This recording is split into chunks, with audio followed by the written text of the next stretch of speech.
Good afternoon সবাইকে। Arif Rahman. High Arif, sound এবং visual clear আছে কিনা একটু জানাবে।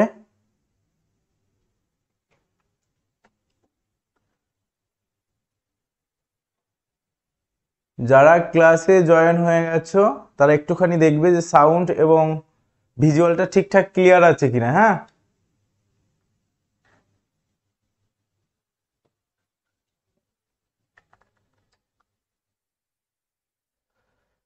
Bimal Chandra Das, good afternoon.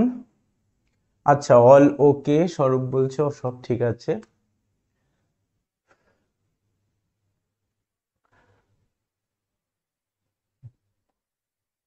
বাড়িমণি, স্বরূপ, Soumitra, very good evening, very good afternoon, sorry সবাইকে দুপুরের শুভেচ্ছা। আশা করি সবাই খাওয়া দাওয়া কমপ্লিট করে ক্লাস নিয়ে বসেছো। তো দেখো, ক্লাস আজকে থেকে অ্যাপে যথারীতি শুরু হতে যাচ্ছে এবং আমরা যেহেতু ফার্স্ট ডেমো ক্লাসে রিপোর্ট রাইটিং এর বেসিক কিছু নিয়ম, কিছু স্যাম্পল তোমাদের দেখিয়েছি। তো আমাদের সিলেবাসে যা আছে আজকে তার মধ্যে প্রেসই হচ্ছে একটা অন্যতম গুরুত্বপূর্ণ একটা টপিক। তো সেটার কিছু নিয়ম, সেটা কি মানে তোমার কি মাথায় রাখতে হবে, মানে কোন কোন বিষয়গুলো তুমি সব সময় খেয়াল রাখবে তবে তুমি একটা সুন্দর প্রেসই লিখতে পারবে, সেটা নিয়েই আজকের ক্লাসটা, ঠিক আছে। তো আমাদের বেসিক ক্লাসগুলো দেখো, বেসিক ক্লাসগুলো অনেকে ভাবতে পারে এখানে একটা রিপোর্ট করানো হচ্ছে না বা একটা রিপোর্ট নিয়েই শুধু আলোচনা করা হচ্ছে না, একটা প্রেসই নিয়ে, তা নয় কিন্তু। এগুলো কিন্তু খুবই দরকারি। আর তোমরা মেইনসের জন্য প্রিপারেশন নিচ্ছ, এখানে ক্লাস থিওরি ক্লাস। তো থিওরি ক্লাসটা কেমন হয় তোমরা সবাই জানো যে থিওরি ক্লাসটা আমাদের আলোচনা শুনে আলোচনা বুঝেই এগোতে হবে এবং এভাবেই কিন্তু আমরা থিওরি ক্লাসের মাস্টার হতে পারবো। প্লাস আমার যে এক্সাম আছে বা থাকবে সেটা কিন্তু আমরা ক্র্যাক করে বেরিয়ে আসতে পারবো। তো তার জন্য থিওরি ক্লাসে কিন্তু অধৈর্য হলে হবে না। আমি প্রথম দিন থেকে একটা কথা বলছি, তোমাদের সবাইকে পেশেন্স রাখতে হবে, ধৈর্য বজায় রাখতে হবে। কেননা তোমার শিখতে গেলে তোমার ধৈর্যটুকু দরকার। সবচেয়ে বড় কথা হচ্ছে আমাদের পরীক্ষা খুবই কাছে, পরীক্ষা খুবই কাছে, দরজার কাছে টোকা মারছে পরীক্ষা। তো সেখানে আমি দরজা খুললেই যখন পরীক্ষা দেখতে পাবো, তো সেখানে আমাদের কিন্তু টাইম ওয়েস্ট করা বা অধৈর্য হওয়া বা অস্থির হওয়ার কোনো দরকার নেই। আর তোমরা যারা ভর্তি হয়েছো এবং ক্লাস চলছে, তো তোমাদের সম্পূর্ণ রেসপন্সিবিলিটি এখানেই, ঠিক আছে। তো তোমাদের কি করতে হবে, তার জন্য তোমাদের কথাগুলো শুনতে হবে, মানতে হবে এবং সেই অনুযায়ী কাজ করতে হবে, যেই অনুযায়ী তোমাদের কাজ করতে বলা হবে, ঠিক আছে। আর একটা জিনিস বলি, আশা করি সবাই তোমরা শারীরিকভাবে ভালো আছো বা কেউ কেউ মানসিকভাবে তো খারাপ আছো, সেটা আমি বুঝতেই পারছি পরীক্ষা যেহেতু সামনে। বা শারীরিকভাবে কেউ খারাপ থাকলেও মানসিক অবস্থা খুব একটা সুবিধার না বা খুব একটা ভালো না, এটা আমি আশা করতে পারি না। যে স্টুডেন্টদের সামনে মেইনস পরীক্ষা রয়েছে তাদের মানসিক অবস্থা খুব একটা ভালো, সেটা কিন্তু ভালো নয়, এটা আমি আশা করছি। তো সেই মানসিক অবস্থাটাকে ভালো করার জন্য তোমার নিজের উপর আত্মবিশ্বাস রাখতে হবে এবং ধৈর্য নিয়ে ক্লাসগুলো কিন্তু করতে হবে। এই বেসিক কিছু কথা বলে নিলাম, এবার আমরা মূল ক্লাসে ঢুকবো। প্রেসি রাইটিং দেখবো আজকে আমরা, ঠিক আছে। প্রেসি রাইটিং, এবার প্রেসি রাইটিং কি তোমরা টুকটাক আশা করি যেহেতু পরীক্ষা দিচ্ছ, পরীক্ষায় বসবে, সিলেবাস সম্পর্কে এখানেও আলোচনা করা হয়ে গেছে, তোমরা নিজেরাও জানো। সেখানে আমরা রিপোর্ট রাইটিং, প্রেসি রাইটিং আসবে, ট্রান্সলেশন আসবে, তারপরে গ্রামার পোরশন থেকে তোমার কিছু সিনোনিমস থেকে আসতে পারে, অ্যান্টোনিমস থেকে আসতে পারে, হোমোনিমস থেকে আসতে পারে, ফ্রেজাল ভার্ব থেকে বা ফ্রেজ ইডিয়মস থেকে আসতে পারে কোশ্চেন। এটা কিন্তু তোমাদের বলা হয়েছে। তো তার মধ্যে এই আমরা যে সিলেবাস আলোচনা করেছি তার মধ্যে প্রেসি হচ্ছে একটা অন্যতম গুরুত্বপূর্ণ একটা টপিক, ঠিক আছে। দেখো, আমি ফার্স্ট ক্লাস যেটা করেছি, আশা করি তোমরা সবাই ডেমো দেখেছো, ডেমো দেখে এখানে এসছো। তো সেখানে বলা হয়েছিল 2022 সালের একটা রিপোর্ট রাইটিং এসেছিল, একটা রিপোর্ট রাইটিং এসেছিল, রিপোর্ট রাইটিং এর সঙ্গে অরেপেসি ছিল, ঠিক আছে। মানে তুমি যে কোনো একটা করবে, হয় রিপোর্ট লিখবে না হয় প্রেসি লিখবে, কিন্তু সেখানে মার্ক ছিল 10-10 করে, ঠিক আছে। রিপোর্ট রাইটিং এ 10 ছিল, প্রেসিতে 10 ছিল, হ্যাঁ এরমও হতে পারে। এবং সেখানে তোমার ট্রান্সলেশন ছিল, ঠিক আছে। ট্রান্সলেশন ছিল, তারপরে তোমার সিনোনিমস অ্যান্টোনিমস কিছু একটা ছিল, হোমোনিমস ছিল, তো সেগুলোতে মার্কস ভাগ হয়ে গেছে। তো তোমাকে পরীক্ষায়, তুমি যখন পরীক্ষায় বসবে তখন এটা হতে পারে গ্রামার পোরশন থেকে কোনো একটা পার্ট কম করে দেওয়া হলো, কম করে দিয়ে এখানে তোমার অর থাকলো না, ঠিক আছে, এখানে তোমার অর থাকলো না, এখানে তোমার রিপোর্টও লিখতে হচ্ছে, তোমাকে প্রেসিও লিখতে হচ্ছে। তো এই কারণে আমরা কিন্তু কেউ মানে গত বছরের প্রশ্ন দেখে এটা ভাববো না যে স্যার আমি শুধু রিপোর্টটা শিখবো, আমি প্রেসই শিখবো না, তা নয়। আমরা পরীক্ষার জন্য ফুল প্রিপারেশন নিয়ে যাব, যেটা আসবে যেভাবে আসবে আমরা আনসার করে আসবো, এটাই হচ্ছে আমাদের মোটো, ঠিক আছে। তাহলে দেখো প্রেসই কি একটুখানি বলি তোমাদের। প্রেসই হচ্ছে তোমাকে একটা অনুচ্ছেদ বা প্যাসেজ দেওয়া হবে, ঠিক আছে, তোমাকে একটা অনুচ্ছেদ বা প্যাসেজ দেওয়া হবে, মোটামুটি সেটা 150 ওয়াট হতে পারে, 200 ওয়াট হতে পারে, 250 ওয়াট হতে পারে, যাই হোক না কেন, সেই প্রেসিটা যখন দেয়া হবে, একটা অনুচ্ছেদ যখন দেয়া হবে, সেটা ধরো 250 ওয়ার্ডের ধরো, ঠিক আছে, একটা 250 ওয়ার্ডের যখন প্রেসি দেবে, তখন সেটাকে আমরা কি করব, প্রথমে পড়বো, প্রেসিটাকে প্রথমে একবার পড়বো। আমি দেখো ডিটেলসে এর ভেতরে ঢুকছি, আমি তোমাদের একটুখানি বেসিক ধারণাটা দিয়ে যাই। তো প্রত্যেকটা নিয়ম নিয়ে কি করতে হবে, কিভাবে আমরা উত্তর করব, কিভাবে আমরা প্রেসির জন্য একটা সুইটেবল টাইটেল লিখব, এবং প্রেসি লেখার পর আমরা কি করে প্রেসি মানে বিশ্লেষণ করে একটা প্রেসি লিখব নিজের মতো করে, এক এক করে আমরা সবগুলো মানে পোরশন কিন্তু কভার করব। তো আমি আমার মতো করে একটু বলে দিই তোমাদের। প্রেসি দেখো, ধরো 250 ওয়াটের একটা প্রেসি এসছে, তুমি দেখে বুঝতে পারছো প্রেসি এসছে, তো তখন আমরা কি করব, সেই প্রেসিটাকে আমরা পড়বো, মিনিমাম 3 বার পড়বো। এবং এই 3 বার পড়ার পরে আমরা অনেকে আছি যারা হয়তো 3 বার কেন 10 বার পরে আমরা একটা প্রেসি এলে হুট করে একটা তোমার অনুচ্ছেদ দেওয়া হলে আমরা পড়ে সেটা থেকে হয়তো কিছুই মানে বের করতে পারি না বা কিছুই বুঝতে পারি না। এটা থাকতে পারো এখানে তোমরা কেউ যে ইংলিশে খুবই মানে একবারে নড়বড়ে অবস্থা, মানে সেখানে 1 বার কেন 3 বার কেন 10 বার পড়লেও যে স্যার আমি পারবো না, মানে এটা হতে পারে। কিন্তু সেই জায়গাটা কি করে আমরা ঠিক করব, আমি যেটা নিয়ম সেটা বলছি যে 2 বার থেকে 3 বার অন্তত পড়বো। পরীক্ষায় আমার যথেষ্ট টাইম থাকবে না, আমার অনেক কিছু লিখতে হবে, তো 2 বার থেকে 3 বার পড়লে 3টে বার পড়ার ধরন আলাদা হবে। আমরা প্রথমবার পড়ে একটা প্যাসেজ বা অনুচ্ছেদ যখন পড়ছি, প্রথমবার পড়ে আমরা জাস্ট বুঝতে চাইবো যে ওখানে যেই প্যাসেজটা রয়েছে বা অনুচ্ছেদটা রয়েছে সেটা কিসের উপর বেস করে, ঠিক আছে। তারপরে আমরা যখন আরেকবার পড়ছি তখন ওর যে মেইন আইডিয়াটা মানে অ্যাকচুয়ালি যেই প্যাসেজটা এসছে সেটা কোন থিমের উপর বেস করে এসছে বা কিসের উপর কথা বলা হচ্ছে সেটা আমাদের আইডেন্টিফাই করতে হবে। থার্ড হচ্ছে আমাদের ওর জিস্টে যেতে হবে, মানে যেটা আমরা লিখবো মানে সারাংশতে ঢুকবো সেটাই লিখতে হবে, এবং সেই লেখাটা আমরা কি করে লিখবো, 1/3 করে লিখবো। আমার যদি 250 ওয়ার্ড থাকে, তোমাদের পরীক্ষায় ওয়ার্ড দেয়া থাকবে, প্রেসির সামনে ওয়ার্ড দেয়া থাকবে, কত ওয়ার্ড রয়েছে সেটাকে আমরা 1/3 করব। তোমরা সবাই ম্যাথে ভালো, আমি জানি, 3 দিয়ে ভাগ করব, আমরা 3 দিয়ে ভাগ করে যা হবে আমরা সেই ওয়ার্ডের মধ্যে লিখতে চেষ্টা করব, এবং সেটা যদি আমরা লিখতে পারি এবং কমপ্লিট করতে পারি তবেই কিন্তু আমরা প্রেসিতে মানে আনুষঙ্গিক নিয়ম কানুন মেনে লিখলে তবে কিন্তু আমরা যথেষ্ট ভালো নাম্বার আনতে পারবো, ঠিক আছে। এই হচ্ছে প্রেসি। তাহলে এবারে একটুখানি ভালো করে অফিসিয়ালি ল্যাঙ্গুয়েজ আমরা একটুখানি প্রেসি কি শিখে নেই। দেখো কারো কোনো অসুবিধা হলে বলবে, হ্যাঁ, কারো যদি কোথাও বুঝতে কোনো অসুবিধা হয়। দেখো ভাই অভিজিৎ বলছে রিপোর্ট এবং প্রেসির মধ্যে কোনটা ইজি স্যার? যে পারে তার কাছে দুটোই ইজি, যে পারে না বা যে বুঝতে পারে না, যার লিখতে অসুবিধা হয় তার কাছে কোনোটাই ইজি নয়। তুমি যখন শেখা তোমার কমপ্লিট হয়ে যাবে, এখানে দেখো আজকে তো ক্লাস হচ্ছে বলতে পারো ইন্ট্রোডাকশন ক্লাসের মতোই হচ্ছে, তোমাদের ইন্ট্রোডিউস করছি কিসের সঙ্গে, প্রেসির সঙ্গে, রিপোর্টের সঙ্গে করা হয়ে গেছে। 2-3টে ক্লাস হোক এবং তোমাদের কিছু কাজ করতে বলা হবে, সেই কাজগুলো তোমরা করবে, তখন তোমরা নিজেরাই বুঝতে পারবে যে কোনটা লেখা সহজ এবং কোনটা কঠিন, ঠিক আছে। তবে আমার মতে কঠিন কোনোটাই নয়। আবার যদি সেরকম ভাবে বলি অবশ্যই প্রেসই কঠিন, রিপোর্ট থেকে অবশ্যই প্রেসই কঠিন যদি সেরকম ভাবে বলি, ঠিক আছে। কিন্তু তুমি যখন পারবে, যখন একটা জিনিস আমরা প্রথমে ভাবি, আমাদের এই নেগেটিভ ভাবনাগুলো দূর করতে হবে, ঠিক আছে। নেগেটিভ ভাবনা কোনগুলো, যে আমরা ভাবি যে প্রেসি, আমরা অনেকের কাছে শুনি প্রেসি ভীষণ টাফ ব্যাপার, একটা অনুচ্ছেদ দিয়ে যায়, আমি জানি না কোথা থেকে আসতে পারে, সেটা আমেরিকার প্রেসিডেন্টকে নিয়ে হতে পারে, বা আমি ছোটবেলায় যে গল্প পড়েছি সেখান থেকে একটা গল্প দিতে পারে, তো সেটা পড়ে আমি কি করে ওর থিম আইডিয়া লিখবো? ভাই লিখতে পারবো না।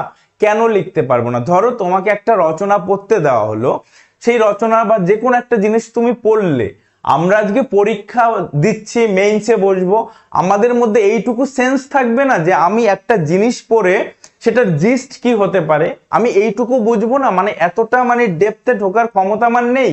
সেটা কি হতে পারে? অবশ্যই না। তাহলে আমি মেইনসের জন্য প্রিপারেশন নিতাম না।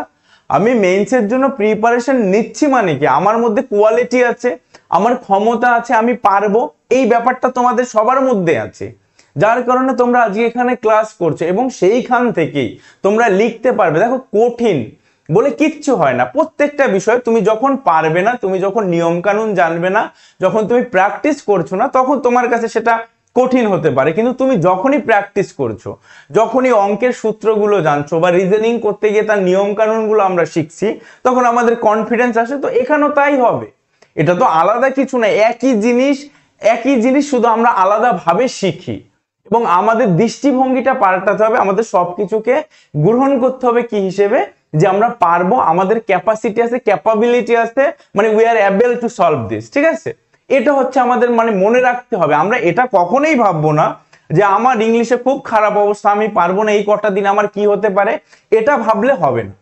তোমাকে তোমার জায়গায় স্ট্রিক্ট থাকতে হবে এবং তোমাকে ভরসা করতে হবে, বিশ্বাস করতে হবে।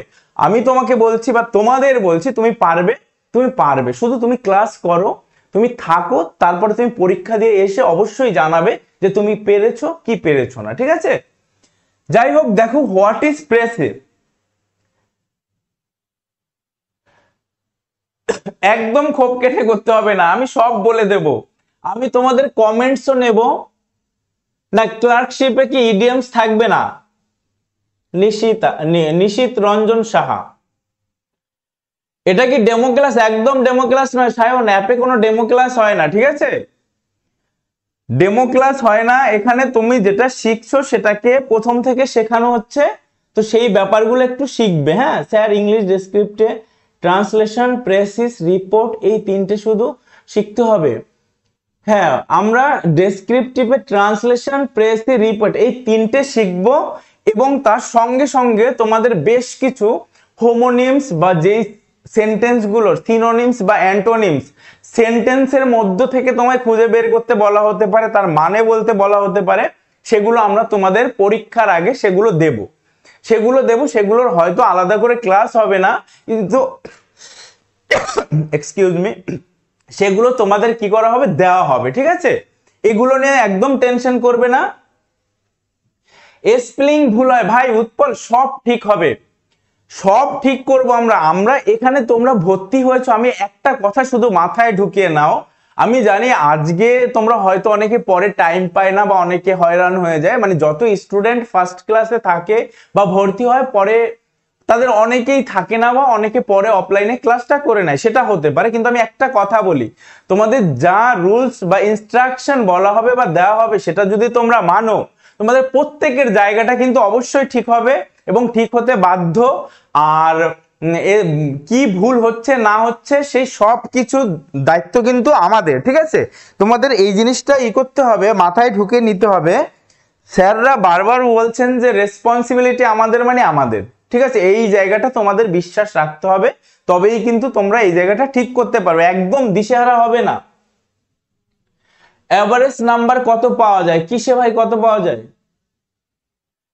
না, একটুখানি কমেন্টস অফ করছি না, কারণ কি বলতো, দেখো আজকে ফার্স্ট ক্লাস, অ্যাপে ক্লাস হচ্ছে, তোমাদের কমেন্টস তো আমাকে অবশ্যই দেখতে হবে, অবশ্যই দেখতে হবে। আমরা ক্লাসটা শুরু করেছি, টাইমের মধ্যেই শেষ করব ভাই, একদম কেউ মানে হবে না। ঠিক আছে, ব্যতিব্যস্ত হয়ে পড়বে না যে বেশি কথা বলা হচ্ছে বা এটা একদম করবে না। আর কথাগুলো কিন্তু অপ্রাসঙ্গিক কোনো কথা ক্লাসে বলা হয় না, এটা সবাই মাথায় রাখবে। হ্যাঁ দেখো, প্রেসি রাইটিং আমরা কি শিখবো? Precis writing. প্রেসি রাইটিং কি? দেখো, প্রেসি রাইটিং মিন্স হচ্ছে expressing the essence a long passage in a brief. ঠিক আছে, আমরা একটা লং প্যাসেজটাকে কি করব? ব্রিফ করব। ব্রিফ মানে সংক্ষিপ্ত করব।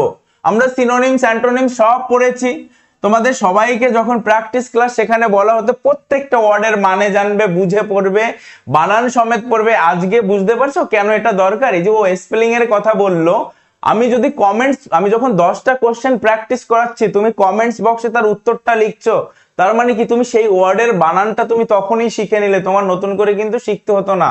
ঠিক আছে, ব্রিফ হবে, সংক্ষিপ্ত হবে, ক্লিয়ার হবে এবং কি হবে, কমপ্লিট ফর্ম হবে ইন ইউর ওন ওয়ার্ডস।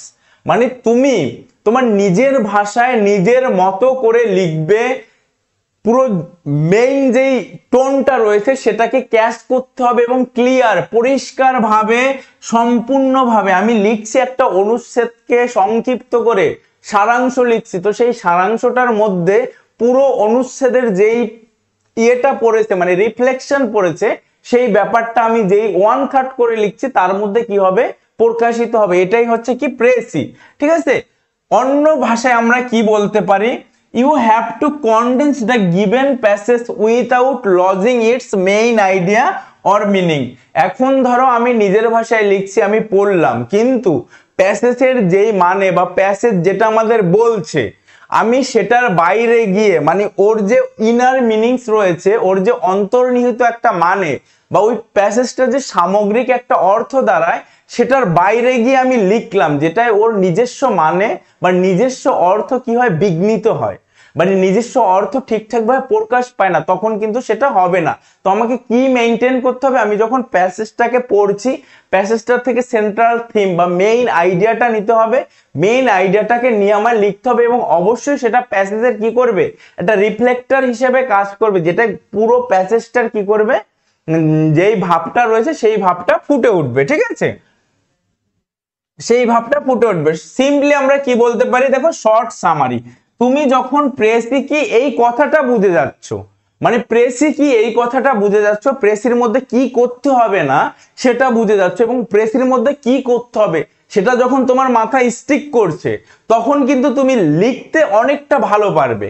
তখন কিন্তু তোমার ক্লিয়ার ধারণা থাকবে যে টপিক সম্বন্ধে আমি যখন প্রেসি লিখছি আমার কি কি নোটিস করতে হবে, সেগুলোর জন্যই কিন্তু এই ক্লাসটা বা সেই জিনিসগুলোই কিন্তু এখানে ক্লিয়ার করা হচ্ছে। হ্যাঁ, তাহলে দেখো সাধারণত কি, যদি কোনো লেখায় 300 শব্দ থাকে তবে তার মূল ভাব রেখে প্রায় 100 শব্দে লিখতে হবে, মানে 1/3 করে আমাদের লিখতে হবে। এই হলো প্রেসির বেসিক ধারণা। এবার নেক্সট দেখো আজকে এখানে এক্সাম্পলও রয়েছে, কিন্তু সেগুলো তোমাদের ধরে ধরে বোঝানো হবে, তো কেউ অধৈর্য হইও না, সবাই একটু মনোযোগ দিয়ে ক্লাসটা দেখো। প্রথমে আমাকে কি করতে হবে, বুঝতে হবে, আন্ডারস্ট্যান্ড। ঠিক আছে, প্রথমে আমাদের বুঝতে হবে, কি বুঝতে হবে, দ্য মিনিং অফ প্যাসেজ। আমার যে প্যাসেজটা দিয়েছে তার মানেটা বুঝতে হবে। তো যেটা শুরুতেই বলছিলাম, তো সেখানে অনেকে হয়তো প্যাসেজের মানে বুঝতে পারো না, বা হুট করে পড়তে দিলে পড়তে পারো না, কিন্তু তুমি বুঝতে পারবে। কি করে পারবে সেখানে আমরা যাচ্ছি আস্তে আস্তে। তারপরে আমাদের কি করতে হবে, প্রথমে প্যাসেজটা বুঝে নিলাম, তারপর আমাদের আইডেন্টিফাই করতে হবে। কি আইডেন্টিফাই করতে হবে, মেইন আইডিয়া এবং ইম্পর্টেন্ট পয়েন্টস। আমাদের এই দুটো জিনিসকে কি করতে হবে, আইডেন্টিফাই করতে হবে, মানে মূল ভাবটাকে আমাদের কি করতে হবে, বুঝতে হবে। এবং সেই মূল ভাব কি করে বুঝবে সেটা আজকের ক্লাসেই তোমাদের দিয়ে কিন্তু আমি যাচাই করাবো, কারণ সেরকম ভাবে কিন্তু কিছু জিনিস রয়েছে, সেই জিনিসগুলো তোমাদের সামনে থাকবে এবং তোমাদের কমেন্টস নেওয়া হবে যে তোমরা এখান থেকে মূল ভাব কি বুঝতে পারছো। ঠিক আছে, সেটা কিন্তু তোমাদের দিয়ে আজকেই করানো হবে। তারপর তোমার এক্সপ্রেস করতে হবে কি, আমরা যেই আইডিয়া এবং পয়েন্টস নিলাম, সেই মানে দোষ মানে সেগুলোকে বা সেই আইডিয়াকে ব্রিফলি অ্যান্ড ক্লিয়ারলি, ব্রিফলি মানে হচ্ছে সংক্ষেপে, ক্লিয়ারলি মানে হচ্ছে পরিষ্কার ভাবে, মানে সংক্ষেপে এবং পরিষ্কার ভাবে। প্রথমে আমরা প্যাসেজটা মনোযোগ দিয়ে পড়লাম, মনোযোগ দিয়ে পড়ার পরে মেইন পয়েন্টস এবং আইডিয়াটা নিলাম প্যাসেজটা থেকে, তারপরে সেটাকে আমরা কি করছি, সংক্ষেপে এবং সুন্দরভাবে বা পরিষ্কারভাবে সেটাকে আমাদের লিখতে হবে বা প্রকাশ করতে হবে।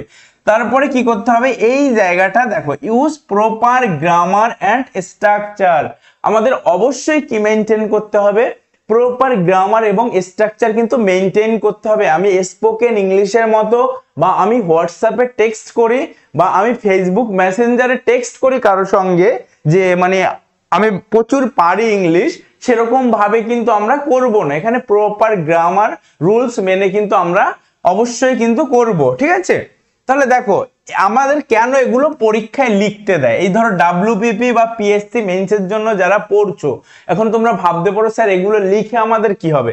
এগুলো এই কারণে লিখতে দেওয়া হয় যে তোমার রিডিং কম্প্রিহেনশন কেমন, তোমার রাইটিং স্কিল কেমন, এবং তোমার অ্যাবিলিটি টু সামারাইজ করার ক্ষমতাটা কতটা, মানে তুমি একটা জিনিস দেখে হুট করে কতটা ওর থেকে ক্যাপচার করতে পারো, এবং সেই ক্যাপচার করাটা তুমি নিজের মতো করে নিজের ভাষায় কতটা সুন্দরভাবে ফুটিয়ে তুলতে পারো, এটা কিন্তু তোমাকে জাজ করা হয়। যার কারণে কি করা হয়, পরীক্ষায় তোমাকে একটা প্রেসি রাইট করতে দেওয়া হয়। ঠিক আছে, প্রেসি কেন লিখতে দেওয়া হয় আশা করি ক্লিয়ার সবাই।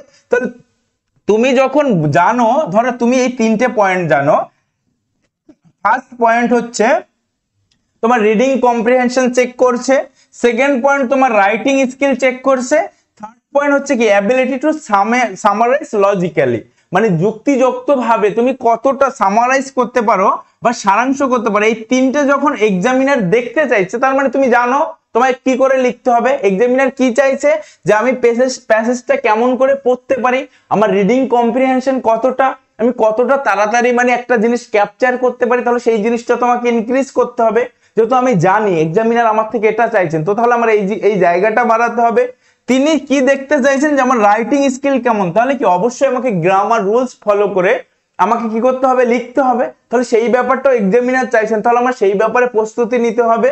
ঠিক আছে, তারপর তোমার কি বলছে, অ্যাবিলিটি টু সামারাইজ লজিক্যালি, মানে তুমি যুক্তি দিয়ে কতটা একটা অনুচ্ছেদ পড়ার পরে সেই ব্যাপারটাকে ফুটিয়ে তুলতে পারো এবং সারাংশ করতে পারো, একটা শর্টকাট বা এক কথায় বলতে পারো, সেই ব্যাপারটা তোমার থেকে দেখছে। তাহলে তুমি যখন এই 3টে পয়েন্ট জানো যে এক্সামিনার কি দেখতে চাইছে বা কেন আমাকে প্রেসি লিখতে দিচ্ছে, তখন কিন্তু তোমার মাথায় এই ব্যাপারটা স্ট্রিক হয়ে থাকবে। তখন তুমি তোমার লেখার ধরন, লেখার প্যাটার্ন এবং তোমার ক্যাপচার করার ক্ষমতা কিন্তু গ্রো হবে। ঠিক আছে, তখন তুমি আরো ভালোভাবে লিখতে পারবে। হ্যাঁ, তাহলে এই গেল আমাদের একটা পয়েন্ট। এবার দেখো আমরা যে ভালো প্রেসি লিখবো তার কিছু ক্যারেক্টারিস্টিক্স আছে। ঠিক আছে, মানে গুড প্রেসি বা ভালো প্রেসি যেটা হয় তার কিছু ক্যারেক্টারিস্টিক আছে। হ্যাঁ হ্যাঁ, 2টোর সময় ক্লাস স্টার্ট হয়েছে ভাই। তাহলে দেখো তার কিছু গুড ক্যারেক্টারিস্টিক আছে, সেই ক্যারেক্টারিস্টিক্স বা চারিত্রিক বৈশিষ্ট্য। আমরা যে প্রেসিটা লিখবো তার ফিচার্স কি, ব্রেভিটি। ঠিক আছে, ব্রেভিটি মানে কি, সংক্ষেপতা। আমাদের অবশ্যই এটা মাথায় রাখতে হবে, আমরা কি করব, আমরা অবশ্যই সংক্ষেপে লিখবো, এবং সেই সংক্ষেপতার কত হবে, সেই সংক্ষেপতা 1/3 হবে। আমার যা অনুচ্ছেদ থাকবে, যত ওয়ার্ডের অনুচ্ছেদ থাকবে, সেই অনুচ্ছেদ ইনটু কি থাকবে, 1/3 করব আমরা। হ্যাঁ, প্যাসেজের 1/3 করে আমরা কি করব, লিখব। এবং এটা কেমন হবে দেখো, কিপ ইট শর্ট, ছোট হবে বাট কমপ্লিট। তুমি লিখছো ছোট করে, অত বড় একটা অনুচ্ছেদ তুমি ছোট করে লিখছো, কিন্তু কমপ্লিট হবে মানে ফুলফিল হবে। Every unnecessary word should be removed, মানে অপ্রয়োজনীয় কোনো জিনিস আমরা প্রেসিতে ব্যবহার করব না। এটা কোনো আমার বানিয়ে লেখার মতো প্যারাগ্রাফ বা রচনা না, যে গরু এসছে আমি আলাদা করে 10-15টা লাইন লিখে দিলাম যে আমার কাকার বাড়িতে একটা গরু ছিল, গরুটা বেশ ভালো ছিল, গায়ের রং বাদামি ছিল, ঠিক আছে, খুব ভালো ঘাস খেত। এগুলো যেমন আমরা বানিয়ে রচনায় করতাম বা প্যারাগ্রাফে করতাম, আমরা প্রেসিতে কিন্তু এই ব্যাপারগুলো করব না। হ্যাঁ, সেকেন্ড হচ্ছে কি ক্লারিটি। হ্যাঁ, ক্লারিটি মানে কি, স্পষ্টতা, তুমি কত পরিষ্কার ভাবে লিখছো।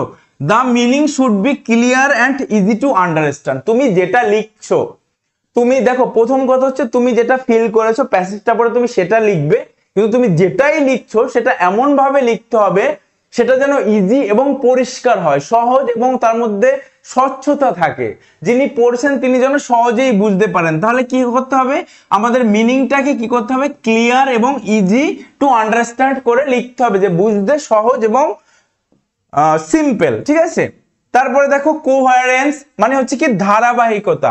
আমাদের অবশ্যই ধারাবাহিকতা বজায় রাখতে হবে। আমি প্রথমে এটা বলতে পারি না যে আমি চান করলাম তারপর আমি ভাত খেলাম, তারপরে আমি কি করলাম, আমি প্রথমে ভাত খেলাম তারপর আমি চান করলাম তারপরে পড়তে বললাম, এটা না বলে আমি যদি বলি প্রথমে আমি চান করেছি তারপরে আমি ভাত খেয়েছি তারপরে আমি পড়তে বসেছি, তার মানে কি একটা ধারাবাহিকতা বা একটা ক্রম বা পর্যায় পরপর চলে এসছে। যে ব্যাপারটা রিপোর্ট রাইটিং এ তোমাদের বলেছিলাম, এখানেও তাই। আমি যখন প্যাসেজটা পড়ছি, প্যাসেজটা থেকে যখন আমি একটা মূল ভাব লিখছি, তখন সেই মূল ভাবটার মধ্যেই ধারাবাহিকতা কি করতে হবে, আমাদের মেনটেন করতে হবে। এবং সেটা কি করে মেনটেন করব, আমরা প্যাসেজের টোন অনুসারে মেনটেন করব, ঠিক আছে।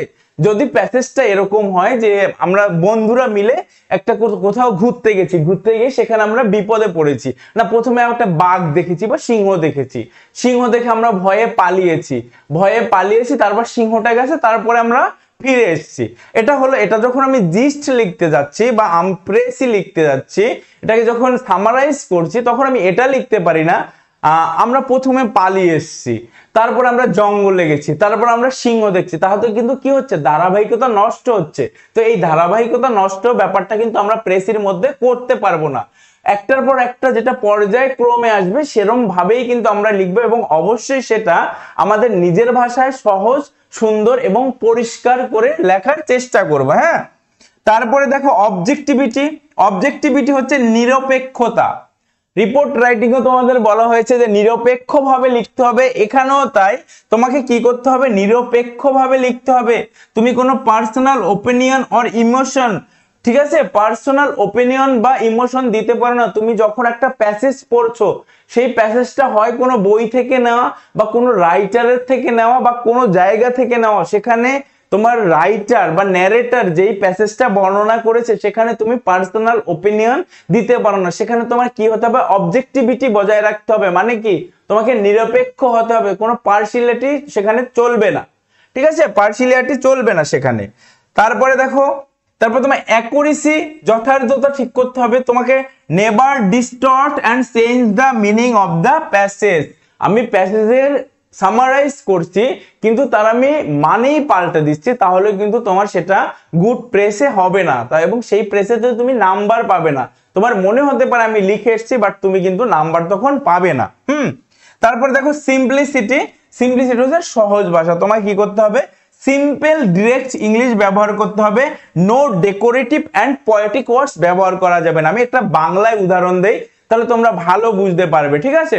ধরো তোমার পরীক্ষায় একটা রচনা এসে বর্ষাকাল, তো আমরা যখন বর্ষাকাল লিখতে বসি তখন অনেকে হয়তো আমরা এরকম ভাবে শুরু করি যে আষাঢ় শ্রাবণ 2 মাস বর্ষাকাল, ঠিক আছে, আমাদের এখানে বর্ষার সময় প্রচন্ড মেঘ হয়, বৃষ্টি হয়, এরকম ভাবে লেখা শুরু করি। কিন্তু যারা একটু পোয়েটিক, যারা একটু ভাষার দখল আছে বা দক্ষতা আছে, তারা কি করবে বলতো, যে যখন আকাশে মেঘ ডাকে, কালো মেঘে ছেয়ে যায় চারিদিক, ঠিক আছে, মেঘের গুরু গুরু শব্দ শুনে মনটা কেমন নেচে ওঠে, তখনই বুঝতে পারি এখন চলে এসছে বর্ষাকাল। আর এই বর্ষাকাল এই দুটো বাংলা মাস নিয়ে, আষাঢ় এবং শ্রাবণ, ঠিক আছে, এরকম পোয়েটিক কিছু লাইন যোগ করছে, কিন্তু মানে কিন্তু একই হচ্ছে দুটোর। আমি প্রথমেই বলছি আষাঢ় শ্রাবণ 2 মাস বর্ষাকাল, কেউ একজন মানে কাব্যিক বর্ণনা দিয়ে বলছে এইভাবে বলছে যে এই দুটো মাস নিয়ে বর্ষাকাল, তার মানে কি একই জিনিস দাঁড়াচ্ছে বা একই মানে হচ্ছে। তাহলে এই জায়গাগুলো আমরা কিন্তু করব না, আমাদের কোনো পোয়েটিক বা রোমান্টিক এই ভাবগুলো জাগলে কিন্তু হবে না। আমাদের তখন ভীষণ রিয়েলিস্টিক হতে হবে, বাস্তববাদী হতে হবে, এবং যেখানে আমরা যেই প্যাসেজটা পড়ছি সেখান থেকে যেই টোন পাচ্ছি সেই টোনটাকে ক্লিয়ার এবং পরিষ্কারভাবে সংক্ষেপে এবং সেই প্যাসেজের সঙ্গে সম্পর্ক রেখেই কিন্তু আমরা সেটাই কি করব, এক্সপ্রেস করব এবং ফুটিয়ে তুলব। এটাই হচ্ছে আমাদের প্রেসি রাইটিং এর কিন্তু নিয়ম, ঠিক আছে। তারপরে দেখো আরো সহজভাবে, আরো শুধু ক্লাসটা যদি মনোযোগ দিয়ে শুনে থাকো, আজকে তোমাদের প্রেসি রাইটিং এর 80% এখানে কমপ্লিট হবে, বাকি 20% পরীক্ষায় অ্যাপ্লাই করা সেই ব্যাপারটার জন্য কিন্তু বাকি ক্লাস হবে। তার সঙ্গে আমি রয়েছি এবং তোমাদের বেশ কিছু ম্যাজিক দেখানো হবে এই ক্লাসে, ঠিক আছে। সেই ম্যাজিক গুলো কিন্তু তোমাদের ভালোর জন্য এবং তোমাদের কাজে লাগানোর জন্য দেওয়া হবে। তো সুতরাং এই নিয়মগুলো একটুখানি ধৈর্য নিয়ে ভালো করে শোনো। Read the passage carefully. প্রথমেই বলেছিলাম কি করবে, তুমি 2 থেকে 3 বার পড়বে। 2 থেকে 3 বার কেন পড়বে, টু আন্ডারস্ট্যান্ড দ্য মিনিং, অর্থ বুঝতে পড়বে। কেমন করে বুঝবে, ক্লিয়ারলি বুঝবে এবং আইডেন্টিফাই করবে কি টোন। আমি যেই প্যাসেজটা পড়ছি সেটাকে কি করবে, আইডেন্টিফাই করবে। তারপরে দেখো ফাইন্ড দ্য সেন্ট্রাল আইডিয়া। প্রত্যেকটা প্যাসেজের একটা সেন্ট্রাল আইডিয়া থাকে বা মেইন থিম থাকে, ঠিক আছে, সেন্ট্রাল আইডিয়া থাকে বা মেইন থিম থাকে। এই থিমটাকে আমাদের কি করতে হবে, আইডেন্টিফাই করতে পারবে। আর এটাই হচ্ছে প্রেসির সবচেয়ে ইম্পর্টেন্ট, সবচেয়ে ভাইটাল এবং সবচেয়ে মানে কি বলবো, মানে এর থেকে ইম্পর্টেন্ট কিছু প্রেসির মধ্যে নেই। তুমি যখন এটাকে আইডেন্টিফাই করতে পারো তখন তুমি টাইটেল লিখতে পারবে। টাইটেল লেখার সঙ্গে সঙ্গে তুমি একটা সুন্দর এবং ভালো প্রেসি কিন্তু সঙ্গে সঙ্গে লিখে আসতে পারবে। এবং এটা হচ্ছে সবচেয়ে মানে ইম্পর্টেন্ট একটা পয়েন্ট, তোমাকে সেন্ট্রাল আইডিয়াটা বুঝতে হবে। এবার দেখো, তুমি আস্ক ইউরসেলফ, তুমি তোমার নিজেকে জিজ্ঞাসা করবে, তুমি যখন প্যাসেজটা পড়ছো তখন তুমি নিজেকে জিজ্ঞাসা করবে, কি জিজ্ঞাসা করবে? What is the author really talking about. আমি যে প্যাসেজটা পড়ছি সেখানে যে অথর বা যে লেখক বা যিনি লিখেছেন বা যার প্যাসেজ, তিনি অ্যাকচুয়ালি কি সম্পর্কে কথা বলছেন, মানে কি নিয়ে কথা বলছেন। ঠিক আছে, এটা তুমি নিজেকে জিজ্ঞাসা করবে। তুমি পড়ছো, পরীক্ষায় গেছো, তোমার সামনে প্রেসি এসছে, প্রেসির প্যাসেজটা পড়ছে এবং পড়তে পড়তে তুমি নিজেকে জিজ্ঞাসা করবে 2-3 বার যখন পড়ছো যে অ্যাকচুয়ালি এই প্যাসেজের মধ্যে লেখক কি জিজ্ঞাসা করেছেন এবং উনি কি জানতে চাইছেন, এটা তোমাকে কি করতে হবে? বের করতে হবে। হ্যাঁ, তারপরে দেখো আন্ডারলাইন অর নোট ডাউন কি পয়েন্টস। এখানে যতগুলো পয়েন্টস আছে সব ইম্পর্টেন্ট। তাহলে তুমি যখন প্যাসেজটা পড়ছো তার ফ্যাক্টস কি, ঠিক আছে, ফ্যাক্টস কি মানে বিষয় কি, সেটাকে তোমাকে আন্ডারলাইন করতে হবে। সেই বিষয়টার কজেস কি এবং সেই বিষয়টার রেজাল্ট কি, ফলাফল কি, সেটা জানতে হবে। তার এবং সাজেশন কি, ঠিক আছে, তার সাজেশন কি, এই ব্যাপারগুলো হচ্ছে কি এই এসেনশিয়াল বা প্রয়োজনীয় ব্যাপারগুলোকে তোমায় কি করতে হবে? আন্ডারলাইন করতে হবে অথবা নোট ডাউন করতে হবে। তুমি কোশ্চেনে করতে পারো বা তোমার খাতায় রাফ করতে পারো, এটা কিন্তু তোমাকে করতে হবে। হ্যাঁ, তারপরে দেখো অমিট এক্সাম্পলস, তোমাকে এক্সাম্পলস বাদ দিতে হবে। কি কি বাদ দিতে হবে? দেখো, এগুলো শুনে যদি কারো মনে হয় যে শুধু আলোচনা করা হচ্ছে, সে কিন্তু ভুল করছো। যে একই জিনিস বারবার বলা হচ্ছে সেটা নয়। তুমি যখন এই ব্যাপারগুলো জানবে, তুমি একটা প্রেসের 80% কিন্তু কমপ্লিট করে দিচ্ছ, বাকি 20% এখন বলতে পারো 20%ই তো ভাইটাল স্যার। হ্যাঁ, ওই 20% আমরা তখন শিখতে পারবো, তখন লিখতে পারবো যখন আমাদের এই 80% কমপ্লিট থাকবে। ঠিক আছে, কি করতে হবে? আমাদের এক্সাম্পল অমিট করতে হবে। আমরা কোনো এক্সাম্পল রাখবো না, আমরা কোনো কোটেশন রাখবো না, আমরা কোনো রিপিটেশন করব না, আমরা একটা জিনিসকে পুনরাবৃত্তি করব না, আমরা কোনো কোটেশন থাকলে সেগুলো রাখবো না এবং আমরা কোনো এক্সাম্পল রাখবো না। তাহলে কি করতে হবে? এগুলো হচ্ছে কি প্যাসেজকে কি করে? লং করে, যেটা আমাদের প্রেসির মধ্যে কিন্তু পড়ে না। আমাদের প্রেসি সবসময় শর্ট হবে। ঠিক আছে, ডোন্ট চেঞ্জ দ্য আইডিয়া, এবং এটা আমাদের আইডিয়া চেঞ্জ করতে পারে। তো সুতরাং এই ব্যাপারটাকে আমাদের কি করতে হবে? অ্যাভয়েড করতে হবে। কি কি অ্যাভয়েড করতে হবে? এক্সাম্পল অ্যাভয়েড করতে হবে, কোটেশন অ্যাভয়েড করতে হবে, রিপিটেশন আমাদের করতে হবে। ঠিক আছে, পুরো ওয়ার্ড গুনতে হবে না সায়ন, পুরো ওয়ার্ড গুনতে হবে না ভাই, ওখানে ওয়ার্ড সংখ্যা মেনশন করা থাকবে। পরীক্ষায় যখন তুমি যাবে বেশিরভাগ সময়টা কি হয়, প্রেসের সামনে ওয়ার্ড সংখ্যা মেনশন করা থাকে যে কত ওয়ার্ড রয়েছে। আর যদি না থাকে তাহলে তুমি একটু গুনে নেবে। সেই গোনাটা দেখো নানান রকম হতে পারে। তুমি ধরো তোমার কোশ্চেন পেপারটা এই লম্বা রয়েছে, হ্যাঁ, তুমি এখানে গুনলে 1 2 3 4 5 6, এখানে 6টা পেলে তুমি ওয়ার্ড। ঠিক আছে, এক্সাম্পল দিচ্ছি, ধরো এরকম লাইন রয়েছে 1 2 3টে রয়েছে, আর এখানে এই লাইনটা এখানে শেষ হয়েছে। তাহলে এই অবধি আমি দেখি 4টে এসছে। ঠিক আছে, এই অবধি দেখি 4টে এসছে। তাহলে 1 2 3 4, এখানে এই 4টেতে আমি মোটামুটি আন্দাজ করতে পারছি 4 ছক 24টা হচ্ছে, মানে যদি আমার তাড়াহুড়ো থাকে, আমার টাইম না থাকে, 24টা, আর এখানে এসছে 4টা। আমি 8টা মানে অ্যাভারেজ করে নিলাম, 24 আর 4 28টা হচ্ছে। 28টাকে আমি সঙ্গে সঙ্গে 1/3 করে লেখা শুরু করব যখন আমার হাতে টাইম থাকবে না, বা এরকম করে যদি আমায় কাউন্ট করতে হয়। ঠিক আছে, আর যদি তোমার ওইসে মেনশন করা না থাকে তবেই কিন্তু আমরা এই ওয়েটা ফলো করব, আদারওয়াইজ করব না। হ্যাঁ, এবার দেখো নেক্সট, দেখো ইউজ ইউর ওন ওয়ার্ডস। এইটা সবচেয়ে ইম্পর্টেন্ট, তোমাকে নিজের বাক্যে লিখতে হবে। Don't copy sentence. অনেকে আমরা কি করি, প্রেসি এসছে পরীক্ষায়, প্রেসিটা এখানে দেওয়া আছে, অনেকের ধারণা বা অনেকে আমরা করি যে এখান থেকে আমি 3 লাইন বা 4 লাইন লিখে দিলাম মানে আমার প্রেসি কমপ্লিট হয়ে গেল। একদম না, এখান থেকে আমরা একটা লাইনও কি করব না, কপি করব না।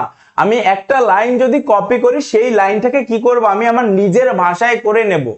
সেই লাইনটাকে আমি নিজের ভাষায় করে নেব। আমি এখান থেকে এই লাইনটা যদি নেই, এই লাইনটাকে আমি কি করব, নিজের ভাষায় নেব। আমরা কিন্তু হুবহু কপি করব না। ঠিক আছে, এটা যেন সবার মাথায় থাকে, কপি করা যাবে না। তারপর দেখো write in the third person and past tense. আমাদের সব সময় থার্ড পারসন, আজকে একটু পারসন বলি।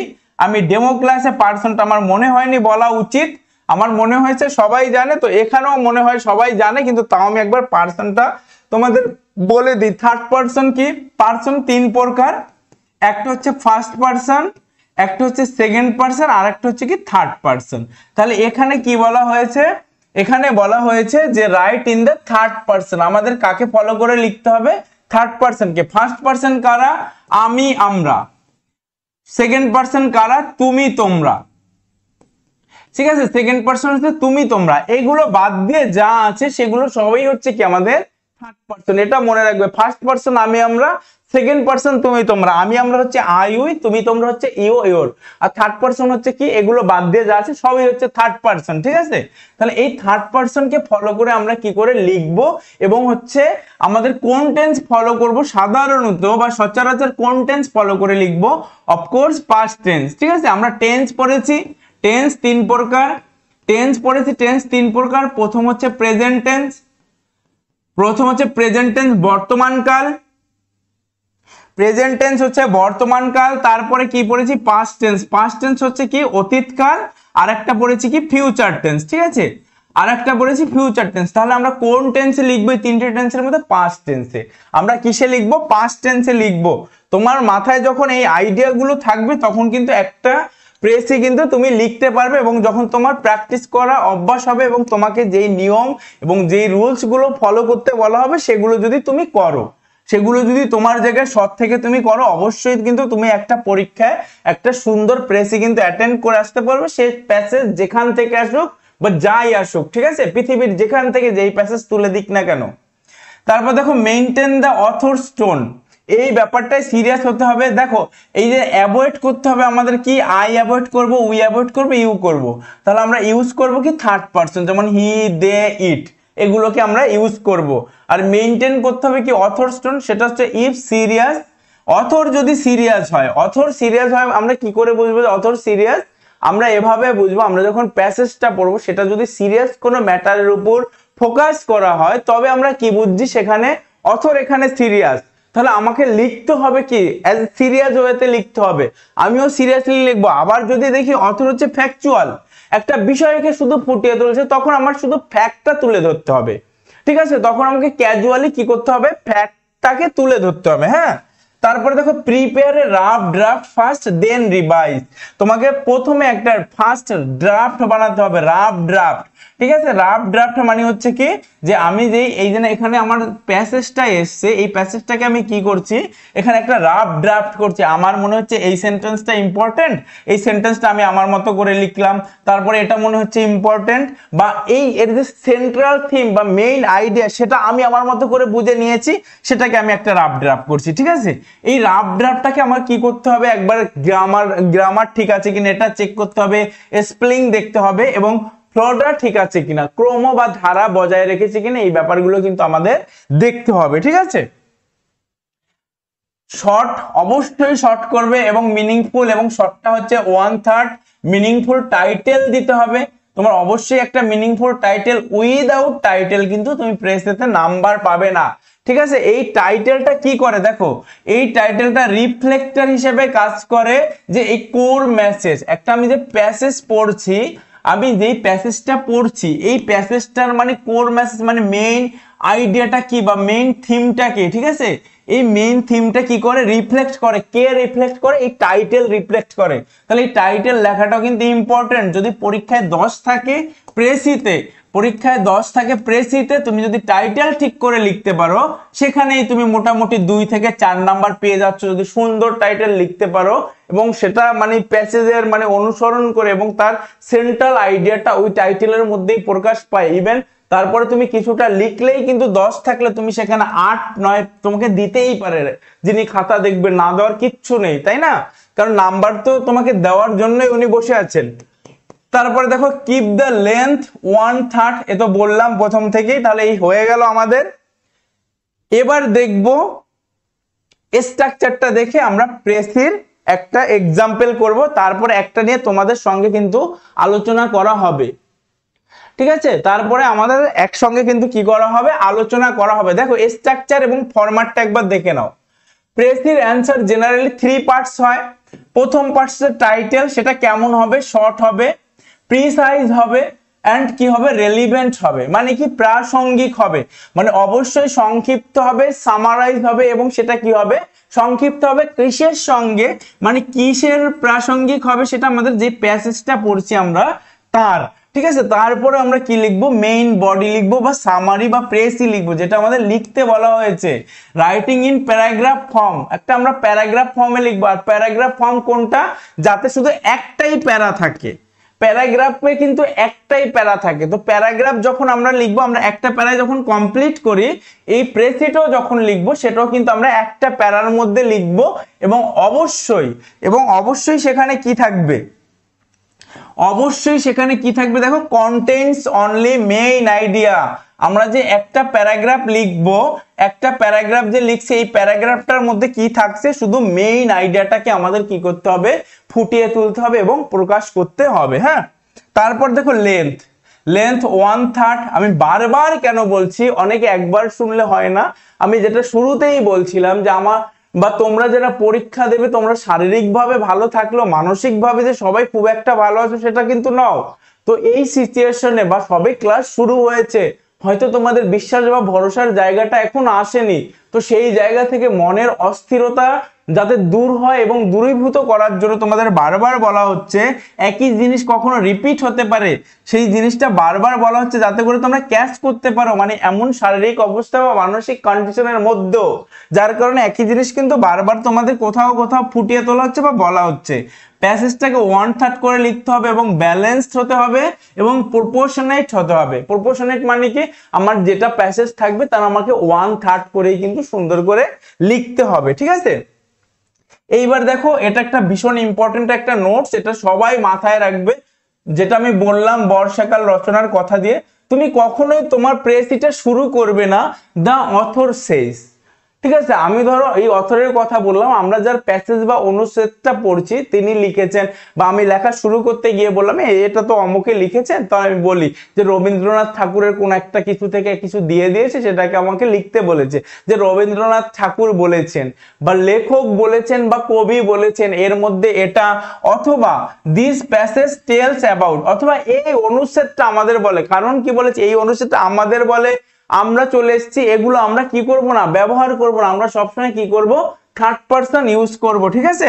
এটা মনে রাখবে। এবং কি করবে, তুমি বিগিন ডিরেক্টলি উইথ আইডিয়া, তুমি যখন শুরু করছো, কোনো ভনিতা নয়, কোনো পোয়েটিক লাইন্স নয় বা কোনো ড্রামেটিক লাইন্স নয়, আমাদের কি করতে হবে, মেইন আইডিয়া দিয়েই আমরা লেখাটা শুরু করে দেব, ঠিক আছে। এটাই হচ্ছে কি আমাদের প্রেসি রাইটিং এর কিন্তু নিয়ম কানুন সব গেল। এবার দেখো একটা প্রেসি তোমাদের এক্সাম্পল, এবার দেখো, এবার বলো, প্রথমে একটা কোশ্চেন সবার কাছে যারা এতক্ষণ দেখেছো, বলো অরিজিনাল প্যাসেজ এখানে মেনশন করা আছে 120 ওয়ার্ডস, তাহলে তুমি যখন প্রেসিটা লিখবে ওয়ার্ড সংখ্যা কত হবে, প্রত্যেকে কমেন্টস করো, আমি প্রত্যেকের কমেন্টস নেব। বলো কে কি বুঝলে, বলো এখানে।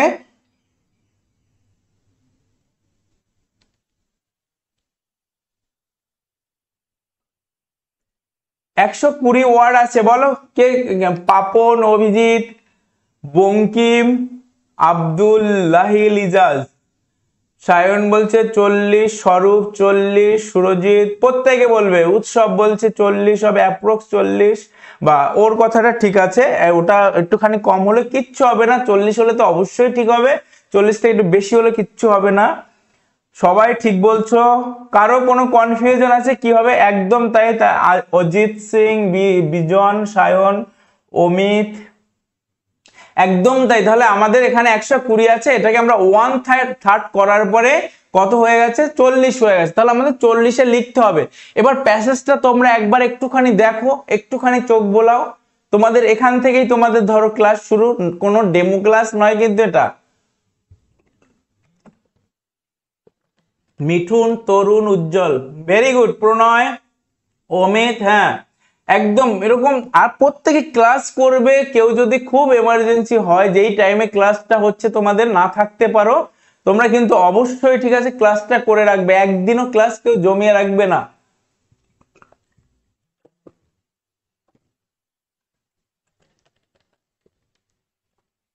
দীপু, হ্যাঁ একবার তাহলে তোমরা একটুখানি চোখ বুলিয়ে নাও, দেখো এখানে কি বলা হচ্ছে।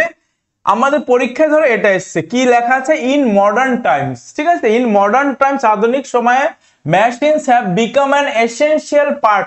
আমি মানে বলছি না, তোমরা এর মানেটা কতটা বুঝতে পারো দেখো তো একবার। খুব সহজ একটা নিয়ে এসেছি যাতে করে সবার বুঝতে সুবিধা হয়। Machines have become an essential part of human life. They save time and energy and help in performing difficult tasks easily. However, too much dependence on machines is making people lazy and inactive.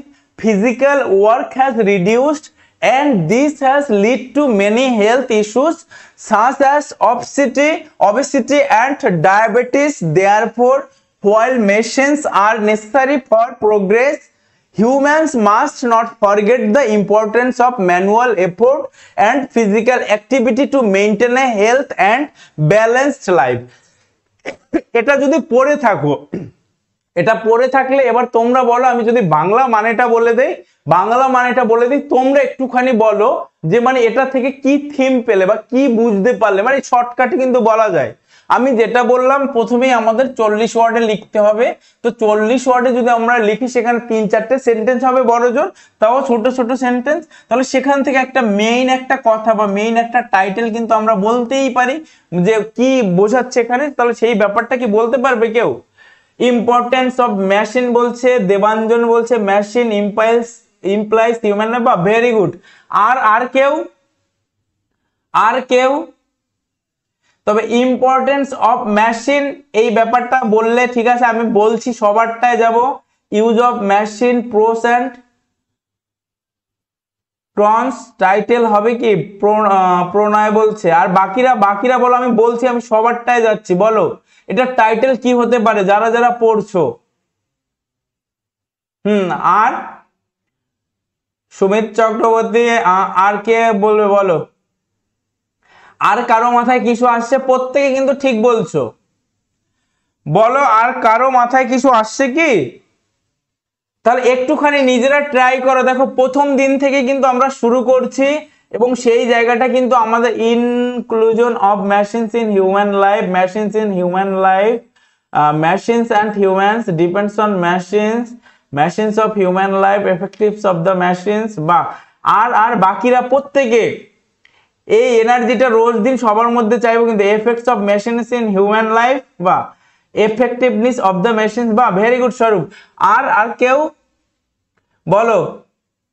বাকি যারা আছো, অনেকে আছো লাইনে, মানে যতগুলো comments করেছো হয়নি সবার। ইউজ অ্যান্ড অ্যাবিউজ অফ, একদম সুবেজান, এর একদম সুন্দর, মানে সুন্দর করে সবাই বলছে, বলো কি হতে পারে? যথেষ্ট, মানে effects of machine in human life, ঠিক আছে। আর কেউ? আর একটুখানি সময় দিচ্ছি, আর কারো থেকে কিছু আসছে কিনা, the importance of machine in human life. আর কেউ, আর কারো থেকে কিছু আসছে কিনা দেখো তো, একটুখানি দেখো, একটুখানি সবাই ট্রাই করো, একটুখানি দেখো। ভয় পেয়ে কোনো নেই কিন্তু, ভয় যত কাটিয়ে উঠবে তুমি, এখানে ভয় কাটিয়ে উঠতে পারলে তুমি পরীক্ষার হল কিন্তু জয় করে আসবে। হ্যাঁ বলো।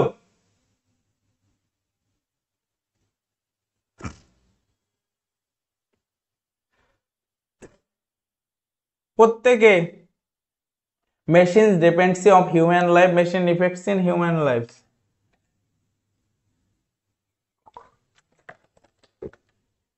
সবাই খুব সুন্দরই বলেছো, মানে থ্যাংক ইউ। তোমরা তাহলে কেন ভয় পাও প্রেসি নিয়ে? এখানে এটা দেখার সঙ্গে সঙ্গে ইনস্ট্যান্ট যদি তোমাদের মাথা থেকে এত সুন্দর সুন্দর টাইটেল বেরোতে পারে, তাহলে তোমরা প্রেসি লিখতে পারবে না। প্রেসি টাফ, এই কোশ্চেন গুলো তো তোমাদের মুখে মানায় না বা সাজে না। তোমরা যথেষ্ট ভালো পারবে, খুব সুন্দর সবাই লিখেছো। এখানে বলা হচ্ছে কি, in a modern time machines have become an essential part of human life. মানে আধুনিক সময়ে মেশিন কি হয়েছে, মানব জীবনের একটা মানে পার্ট হয়ে গেছে, মানে অবিচ্ছেদ্য অংশ হয়ে গেছে। দে সেভ টাইম, মেশিন কি করে আমাদের টাইম সেভ করে, এনার্জি সেভ করে, and help in performing difficult task easily, কঠিন কাজ করতে অতি সহজে কি করে সাহায্য করে। হাউএভার যাই হোক, টু মাচ ডিপেন্ডেন্স মানে অতিরিক্ত নির্ভরশীলতা অন মেশিন, মেশিনের উপর অতিরিক্ত নির্ভরশীলতা কি করে, ইজ মেকিং পিপল লেজি, মানুষকে কি বানায়, অলস বানায়, অ্যান্ড কি করে, ইনঅ্যাক্টিভ বানায়। ঠিক আছে, অলস বানায় এবং নিষ্ক্রিয় করে তোলে যখন আমরা অতিরিক্ত ভাবে মেশিনের উপর কি করি, ডিপেন্ড হয়ে পড়ি। Physical work has reduced, physical work কি হয়, আমরা যে শারীরিক বা কায়িক পরিশ্রম করি সেই পরিশ্রমের মাত্রাটা তখন কি হয়, কম হয়ে যায়। And this has lead to many health issues, এগুলো কি করে, আমরা দেখো ফিজিক্যাল এক্সারসাইজ বা ফিজিক্যাল ফিটনেস আমাদের কেন দরকার, যাতে করে আমাদের শরীর ফিট থাকে, আমরা ফিজিক্যাল এক্সারসাইজ এর জন্য করি, বা কায়িক পরিশ্রম আমরা কেন করি, যারা দেখবে যাদের বাড়ি একটু গ্রামের সাইডে বা যারা অতিরিক্ত পরিশ্রম করেন বা কাজ করেন তাদের শরীর দেখবে ফিট থাকে, চাঙ্গা থাকে, তারা কখনো লেজিনেস বা এই সমস্ত আলসেমিতে ভোগে না, তারা সকাল সকাল কাজে চলে যায়, সারাদিন মাঠে ঘাটে রোদে কাজ করে আসে, তারপরে দেখবে বিকালে মানে ভীষণ মানে প্রফুল্ল থাকে, মানে বেশ ঠিকঠাক থাকে। আর আমরা আমার কথাই আমি বলতে পারি, আমি সামান্য রোদে বেরোলে আমার মাথা ধরে, আমার মনে হয় সেখানে আমি শুয়ে পড়ি, তার মানে কি আমিও মানে খুব লেজি বলতে পারো। সেই জায়গা থেকে আমার কায়িক পরিশ্রম বা মানে ফিজিক্যাল এক্সারসাইজ করার ব্যাপারটা হয় না বলে আমি এতটাই। তো আমরা যখন মেশিনের উপর ডিপেন্ড করি, যে আমরা যে হাতে কাজ করছি বা বাড়িতে এটা জল ভরছি বা এই সেই কাজ বাজ করছি, জিনিস ওঠানামা করছি, এগুলো যখন না করি তখন আমাদের শরীর কি হয়, রোগ চলে আসে। ঠিক আছে, তখন আমাদের অবসাদ আসে, আমাদের ডায়াবেটিসের মতো রোগ হয়। তো সুতরাং দেখো, হোয়াইল মেশিনস আর কি necessary for progress, humans must not forget the importance of manual effort, মানে কি আমাদের যে শারীরিক পরিশ্রম করি সেটা আমাদের ভোলা উচিত নয়, এবং physically activity to maintain A health and balanced life, মানে আমরা যখন কাজ করব, ফিজিক্যাল অ্যাক্টিভিটি করব, সেটা আমাদের লাইফটাকে কি রাখে, ব্যালেন্স রাখে এবং নিয়ন্ত্রণে রাখে। ঠিক আছে, এবার দেখো এর থেকে আমাদের প্রথমে ফাইন্ড দ্য সেন্ট্রাল আইডিয়া খুঁজতে হবে। তো ওটা পরে আমরা কি কি বুঝলাম, যে excessive use of machines makes easier, আমরা যখন অতিরিক্ত মেশিনের ইউজ করি বা ব্যবহার করি সেটা আমাদের লাইফকে সহজ করে, কিন্তু দেখো লেজিনেস বাড়ায় এবং কি আমাদের হেলথ প্রবলেম ক্রিয়েট করে। তাহলে কি ওখানে উপকারিতা অপকারিতা দুটোই রয়েছে। তাহলে তোমরা যেই টাইটেল গুলো দিয়েছো, প্রত্যেকের টাইটেল গুলো আমি দেখলাম, খুব সুন্দর টাইটেল দিয়েছো। যে জিজ্ঞাসা করছিলে যেটা হবে কিনা, ওর টাইটেলটা খুব সুন্দর হয়েছিল, আমার প্রথমে দেখেই ভালো লেগেছে, মানে সবারটা ভালো লেগেছে, কেউ পার্সোনালি নিও না যে আমি এত সুন্দর করে লিখলাম আমারটা ভালো হয়নি, স্যার বলছে সবারটা ভালো হয়েছে। ঠিক আছে, সবারটা ভালো হয়েছে। যে ও ও ও যে টাইটেলটা বলেছিল আমি দেখতে পাচ্ছি না এখন, এই প্রোস অ্যান্ড কনস অফ মেশিনস। ঠিক আছে, খুব সুন্দর ল্যাঙ্গুয়েজ ইউজ করেছে। হ্যাঁ, প্রোস হচ্ছে কি এর সুবিধা, কনস হচ্ছে এর অসুবিধা, মানে একটা হচ্ছে পজিটিভ দিক, একটা নেগেটিভ দিক হচ্ছে মেশিনের। তো এখানে সেটাই ফুটে উঠছে, পজিটিভ দিক আমাদের লাইফ ইজিয়ার করছে, আমাদের লাইফটাকে সহজ করছে, এবং কি করছে, এবং আমাদের লাইফে সহজ হওয়ার ফলে আমরা যখন অতিরিক্ত এর উপর ডিপেন্ড হয়ে যাচ্ছি তখন আমাদের লাইফটা কি হয়ে যাচ্ছে, আবার আমাদের হেলথ ইস্যু হচ্ছে, আমাদের নানান রোগ হচ্ছে, এই ব্যাপারগুলো হচ্ছে। তো সেটা ফুটে উঠেছে। এছাড়া প্রত্যেকের টাইটেল ঠিক আছে। দেখো ডিপেন্ডেন্স অন মেশিনস, তোমরা অনেকেই এটা করেছো, অনেকে এই টাইটেলটা করেছো, তার মানে কি তোমরা প্রেসি রাইটিং লিখতে পারবে, তোমাদের মধ্যে সেই ব্যাপারটা আছে এবং সেই ব্যাপারটা তোমাদের মধ্যে আছে, সেই ব্যাপারটাকে এখন শুধু ঘষা মাজা করে আমরা কি করব, ধার করব, যাতে করে আমরা পরীক্ষার হলে লিখে দিয়ে আসতে পারি। সেই ব্যাপারটাই কিন্তু তোমরা এই ক্লাসগুলোর মধ্যে হয়ে যাবে। দেখো তাহলে machines have made life easier and ফাস্টার। তাহলে দেখো মেশিনস লাইফ, প্রথমেই শুরু করছি মেইন থিম আইডিয়া দিয়ে, এখানে কোনো পয়েটিক রোমান্টিক ওই সমস্ত লাইন টাইন আসবে না, বলেছি machines have made life easier and ফাস্টার। Machine কি করেছে, লাইফকে ইজি করেছে, ফাস্টার করেছে, বাট দেয়ার ওভার ইউজ, এই দেয়ার হচ্ছে কি মেশিন, তাহলে তাদের ওভার ইউজ কি করছে, হ্যাজ মেড পিপল লেজি, মানুষকে ওই করছে, আর অলস বানিয়ে তুলছে, আনহেলদি বানিয়ে তুলছে। ওটার মানে তো ওটাই দাঁড়ায়, যখন আমরা মেশিন অতিরিক্ত ইউজ করছি বা মেশিনের উপর ডিপেন্ড হচ্ছে, আমাদের রোগ হচ্ছে, আমরা ঠিকঠাক ভাবে কাজ করতে পারছি না, তার মানে কি আমি অলস হয়ে যাচ্ছে, আমার হেলথ প্রবলেম হচ্ছে, মানে ওই ব্যাপারটাকে এখানে জাস্ট ফুটিয়ে তোলা হয়েছে। তারপর reduced physical work has lead to disease like obesity. ঠিক আছে, তাহলে আমাদের যে ফিজিক্যাল ওয়ার্কের ব্যাপারটা রিডিউস হয়ে যাচ্ছে, তার জন্য আমাদের অবসাদ দেখা দিচ্ছে, ঠিক আছে। তারপরে দেখো সুতরাং, হেন্স হচ্ছে সুতরাং human effort and activity are vital for a balanced healthy life. তাহলে কি আমাদের যে মানুষের যে শারীরিক বা কায়িক পরিশ্রম সেটা হচ্ছে আমাদের সুস্থ এবং স্বাভাবিক জীবন যাপনের জন্য গুরুত্বপূর্ণ একটা ব্যাপার। তাহলে বলো প্রেসি রাইটিং সহজ না কঠিন মনে হলো? প্রেসি রাইটিং সহজ না কঠিন মনে হলো? The goodness and tableness of the machine. Bah, very good, Sharu. Very good, very good. মানে I am really so impressed. মানে all are brilliant here. Sir আমারটা একটু দেখেন বঙ্কিম মন্ডল। ঠিক আছে ভাই, আমি দেখছি। বঙ্কিম কোথায় করেছে? Machines in human life, of course machine in human life, এটাও হবে। তুমি যখন মেশিনটা আমাদের হিউম্যান লাইফে আমরা ব্যবহার করছি, মানে তার মানে ভালো খারাপ দুটোই আমরা দেখতে পাচ্ছি, মেশিন অবশ্যই হবে, কেন হবে না, ওটাও হবে।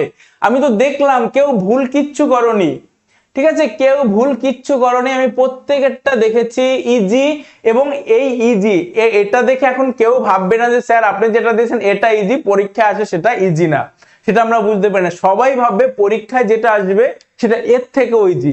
এই ধারাটা কিন্তু তোমাদের পরীক্ষার হলে বসা লেখা অবধি কিন্তু তোমাদের মাথায় রাখতে হবে যে আমার পরীক্ষায় যেটা আসবে সেটা এর থেকেও ইজি, এর থেকেও বেশি ইজি হবে, এবং সেটা আমি কি করতে পারবো, আমি লিখে আসতে পারবো। এবং যারা কমেন্টস করনি বা যারা ভাবছো স্যার এটা কি হতে পারে আমি হুট করে ধরতে পারছি না, তারা কিন্তু আমাকে বেশি করে কোশ্চেন করবে বা বেশি করে তোমাদের জায়গাটা ক্লিয়ার করে নেবে।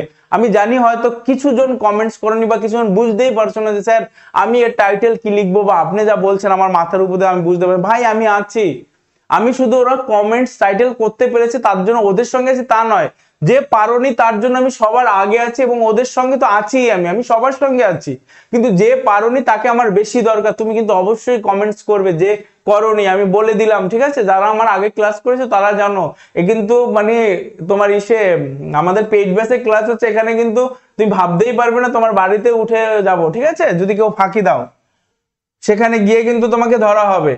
এবার দেখো dependence on machine, machines and modern life, use and misuse and machine, ঠিক আছে। তারপর মেশিনস বোন অর কার্স হতে পারে। তারপর মেশিনস এন্ড হিউম্যান হেলথ, একই তোমরা যেটা বললে এতগুলো টাইটেল হতে পারে একটা প্যাসেজের। তারপরে এবার দেখো এই কমন মিস্টেক গুলো আমরা ভুল করব, মানে করব না কখনো। আমরা কোনো লাইন আমি যদি না পারি আমি লিখবো না, আমি পারি না আমি লিখবো না, কিন্তু আমি যদি পারি আমি প্যাসেজ থেকে একটা লাইন আমার নিজের মতো করে লিখবো। কিন্তু আমরা কখনোই এটা করব না। বারবার একই কথা কেন বলা হচ্ছে, যাতে এই মিস্টেক গুলো না হয়। আমরা কোনো লাইন কিন্তু কপি করব না।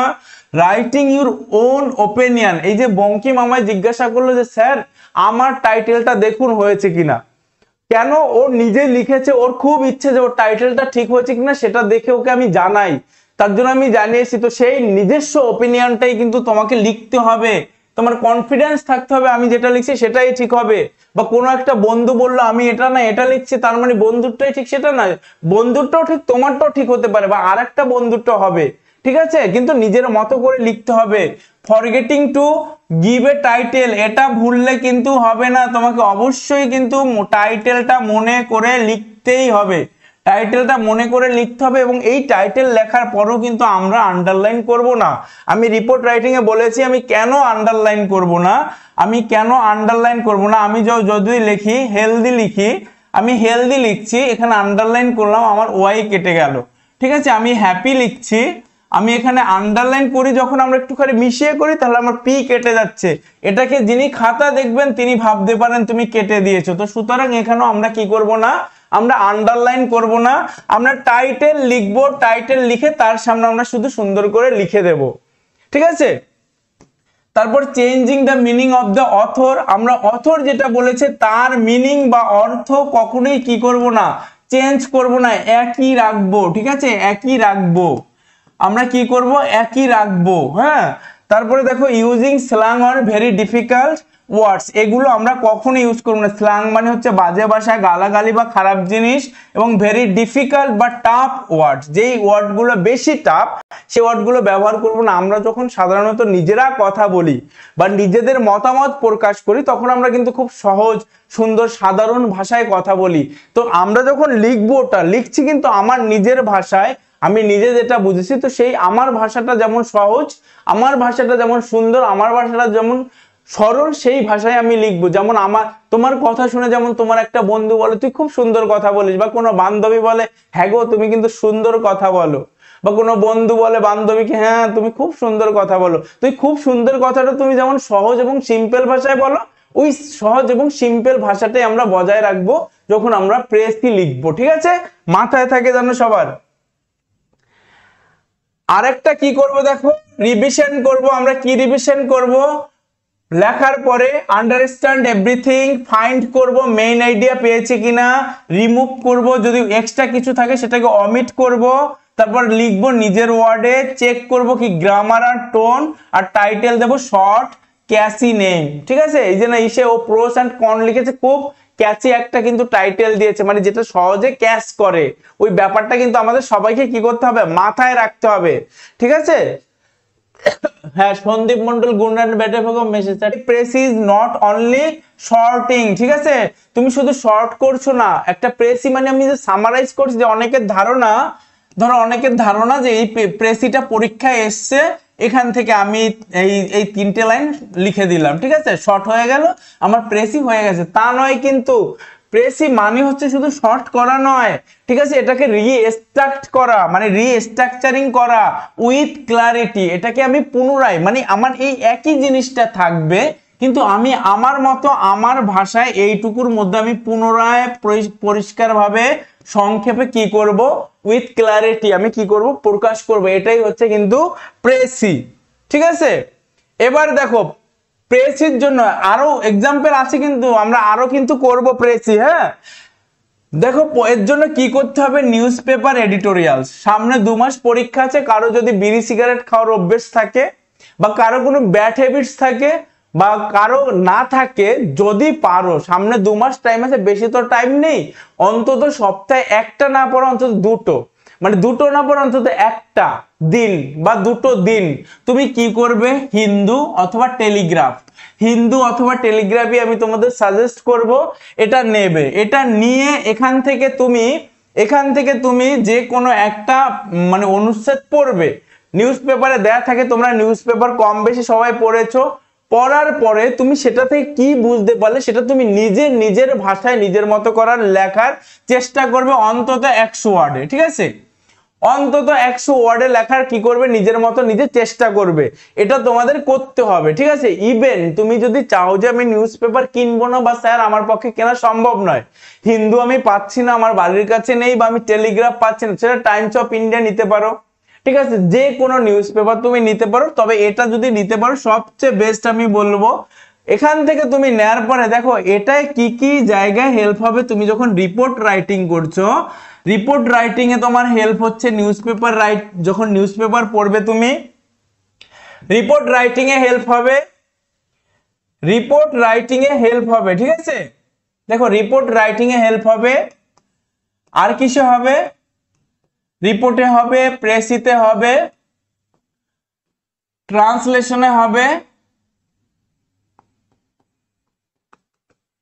কি করে হবে আমি এবার তোমায় বলি, তুমি হিন্দুর একটা প্যাসেজ পড়ছো, ঠিক আছে, সেটার মানে কি, এই ব্যাপারটা যখন তুমি করছো, যে সেটা পড়ার পরে তুমি কি বুঝলে সেটা তুমি নিজের ভাষায় লিখছো, নিজের ভাষায় লিখে তুমি সেটা চেক করছো, বা সেটা তুমি নিজে চেক না করতে পারলে সেটাকে তুমি যদি আমার এখানে পাঠানোর অবশ্যই ব্যবস্থা থাকবে, তোমরা যদি পাঠায় সেগুলো চেক করে দেওয়া হবে যে তুমি কি পড়ে কতটা বুঝতে পেরেছো, এবং যেটা পড়েছো সেটা অবশ্যই তোমার ছবি তুলে পাঠাতে হবে।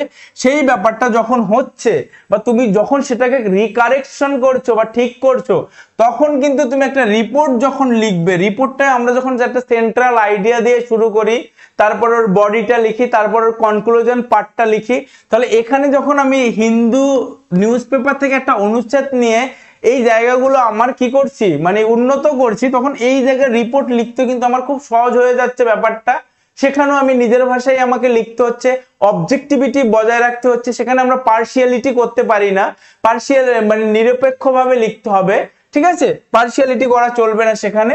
তার তখন এই প্রেসির মানেটা যখন সুন্দর করে তুমি লিখতে পারছো, তুমি যখন ট্রান্সলেশন করবে তখন কিন্তু তুমি একটা বাংলা সেন্টেন্সটাকে সুন্দর করে ট্রান্সলেশনও করতে পারবে। তো সুতরাং এই নিউজ পেপার এডিটোরিয়ালস পড়া এটা কিন্তু ভীষণ ইম্পর্টেন্ট এবং ভাইটাল, এটা তোমাদের প্র্যাকটিস করতে হবে। কেউ যদি সপ্তাহে একদিন অন্তত করবে, মিনিমাম একদিন, আর যে বেশি পারবে সে 2 দিন 3 দিন, তার বেশিও করতে পারো, যে যতদিন পারবে, সেটা পুরনো নিউজ পেপার হোক বা নতুন নিউজ পেপার হোক বা যেখান থেকে হোক, নিয়ে তোমাকে প্র্যাকটিস করতে হবে এবং সেটাকে নিজের ভাষায় 100 ওয়ার্ডে কি করতে হবে, লিখতে হবে, বা লিখে তোমাকে একবার ট্রাই করতে হবে যে তুমি কতটা বুঝতে পারছো বা এটা কি হতে পারে এর আইডিয়াটা। এটা তোমাদের প্রথম করণীয়, ভীষণ ভাইটাল একটা কাজ করতে হবে। এই জন্য যেটা বললাম, সামারাইজ করতে হবে 100 ওয়ার্ডে ডেইলি, আর তোমার চেক করতে হবে যে সেম আইডিয়া এবং লজিক্যাল অর্ডার ঠিক আছে কিনা। ঠিক আছে, দেখো, practice writing without seeing the original text, it helps memorisation. তুমি যখন ওটাকে না দেখে নিজের মতো করে লিখছো, তখন সেটা তোমার মেমোরাইজেশনে কি করে, হেল্প করে কিন্তু। ঠিক আছে, এই ব্যাপারগুলো তোমাদের সবাইকে স্যার টাইটেল কত ওয়ার্ড করতে হবে, টাইটেলের জন্য ওয়ার্ড লিমিট নেই, কিন্তু টাইটেলটা আমাদের কি হতে হবে, আমি বলছি। টাইটেল আমাদের কেমন হবে, টাইটেল আমাদের শর্ট হবে, প্রথম দিকে বলেছি, প্রথম থেকে থাকলে শর্ট হবে, ক্লিয়ার হবে, এবং কি হবে, শর্ট হবে, ক্লিয়ার হবে এবং ক্যাচি হবে। ক্যাচি মানে কি, যে তোমার দৃষ্টি আকর্ষণ করছে। ঠিক আছে, সেই টাইটেলটা তুমি তো আর এত বড় লিখবে না, এই যে আজকে যেরকম টাইটেল লিখবে এরকম ভাবে টাইটেল লিখবে। আমরা রিপোর্টে যেখানে কি করব, আমরা হেডিং করব বা হেডলাইন করব, ওই ব্যাপারটা যেমন আমাদের একটা সুন্দর একটা ব্যাপার থাকবে, একটা ক্যাচি ব্যাপার থাকবে, এখানেও কিন্তু সেই ব্যাপারটা কিন্তু আমাদের কি করতে হবে, রাখতে হবে এবং আনতে হবে। দেখো, প্রায় একই জিনিস কিন্তু, তো তাহলে সেই জায়গায় কিন্তু তোমাদের শেখা কিন্তু মানে খুব টাফ নয়। তুমি একটা শিখতে পারলে, ভালো করে শিখতে পারলে, তখন তুমি সবকিছু লিখতে পারবে। তো সুতরাং এখানে তোমার এই দুটো কাজ করতে হবে। ধরো কারো যদি মনে হয় স্যার আমি হিন্দু বা টেলিগ্রাফ পড়বো না, যে কোনো নিউজ পেপার, ভাই যে কোনো নিউজ পেপার তোমরা করতে পারো, কিন্তু আমার যদি পার্সোনালি বলো, আমি বলবো হিন্দু থেকে করার জন্য। কারণ হিন্দু নিউজ পেপার এবং কারেন্ট নিউজ পেপার করলে সেখান থেকে কিন্তু কারেন্ট অ্যাফেয়ার সহ বিভিন্ন তথ্য কিন্তু তুমি কি করতে পারবে, অ্যাকোয়ার করতে পারবে। ঠিক আছে, এই ব্যাপারটা তোমাদের মেনটেন করতে হবে। এইবার দেখো, আরেকটা প্যাসেজ তোমাদের জন্য নিয়ে এসেছি, এটা একটুখানি তোমাদের আমি করতে চাই। ঠিক আছে, এখানে 187, এই যে পরীক্ষায় এরকম লেখা থাকবে, যদি লেখা না থাকে এভারেজ তোমরা একটুখানি কাউন্ট করে নেবে, সেটা আমি তোমাদের বলে দিয়েছি। এবার এই প্যাসেজটা একটুখানি দেখো, সবাই চোখ বুলিয়ে নাও, একটুখানি এই প্যাসেজটা চোখ বুলিয়ে নাও।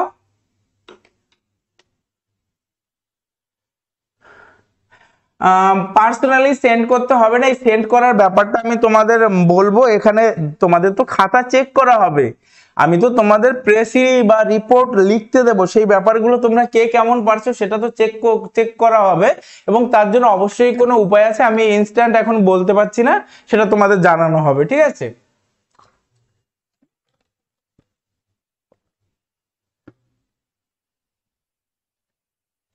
কনফিডেন্স প্রণয়, কনফিডেন্স আছে, প্রবলেম গ্রামেটিক্যাল, ভাই কনফিডেন্সটা রাখো, তোমার প্রবলেম গ্রামেটিক্যাল আমি ঠিক করে দেবো। ঠিক আছে, কনফিডেন্সটা রাখো, তোমরা মেন্সের জন্য পড়ছো, তোমাদের কারো কোনো অসুবিধা হবে না। স্যার নিউজ পেপার কি অনলাইনে পাওয়া হয়? সৌমিত্র, অনলাইনে পাওয়া যায় ভাই, নিউজ পেপার থেকে প্রেস লিস্টে লিখে আপনাকে এটা বললাম। বরিমণি হানসা, স্যার আমি তো ইংলিশ গ্রামার ঠিক মতো জানি না, তাহলে আমি কিভাবে লিখবো? দেখো, ইংলিশ গ্রামার তো কিছু জানতে হবে, তুমি যদি না জানো এখানে সবার কথা ভেবেই কিন্তু শেখানো হবে, তুমি থাকো, তোমার আশা করি মানে এগুলো ঠিক করে দেওয়া হবে। সবাই একটুখানি মনোযোগ দিয়ে এটা পড়ো। Everybody knows what a good man means and how the should be. Our definition of good man is the one who does not smoke or drink or avoids to uses of bad languages. দেখো, যারা smoke করে, drink করে, যারা bad uses of language avoid করে, তাদেরকে Goodman বলা হয়। ঠিক আছে, আমাদের এটা হচ্ছে ডেফিনেশন। তাহলে a good man is ideally expected to converse in front of men as he would in front of women. He is also expected to attend the church regularly and have correct opinions on all subjects. He has wholesome horror of wrongdoing and realized that it is our painful duty to reprimand sin. He is not anticipated to have wrong thinkings and has the authority to protect the young, being a man of good character. বা প্রণয়, very good, very good. বলো বলো। Being a man of a good character, ঠিক আছে, প্রণয়ের একটা title এসছে। আর বাকিরা বলো, আমি সবার চেষ্টাটাকে দেখতে চাই, ঠিক আছে, যে ভুল হোক করো, কোনো অসুবিধা নেই।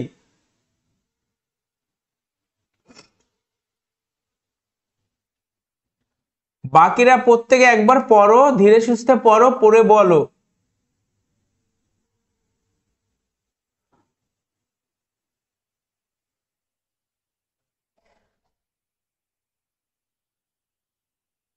প্রত্যেকে বলে এ জেন্টলম্যান পার্সন। আর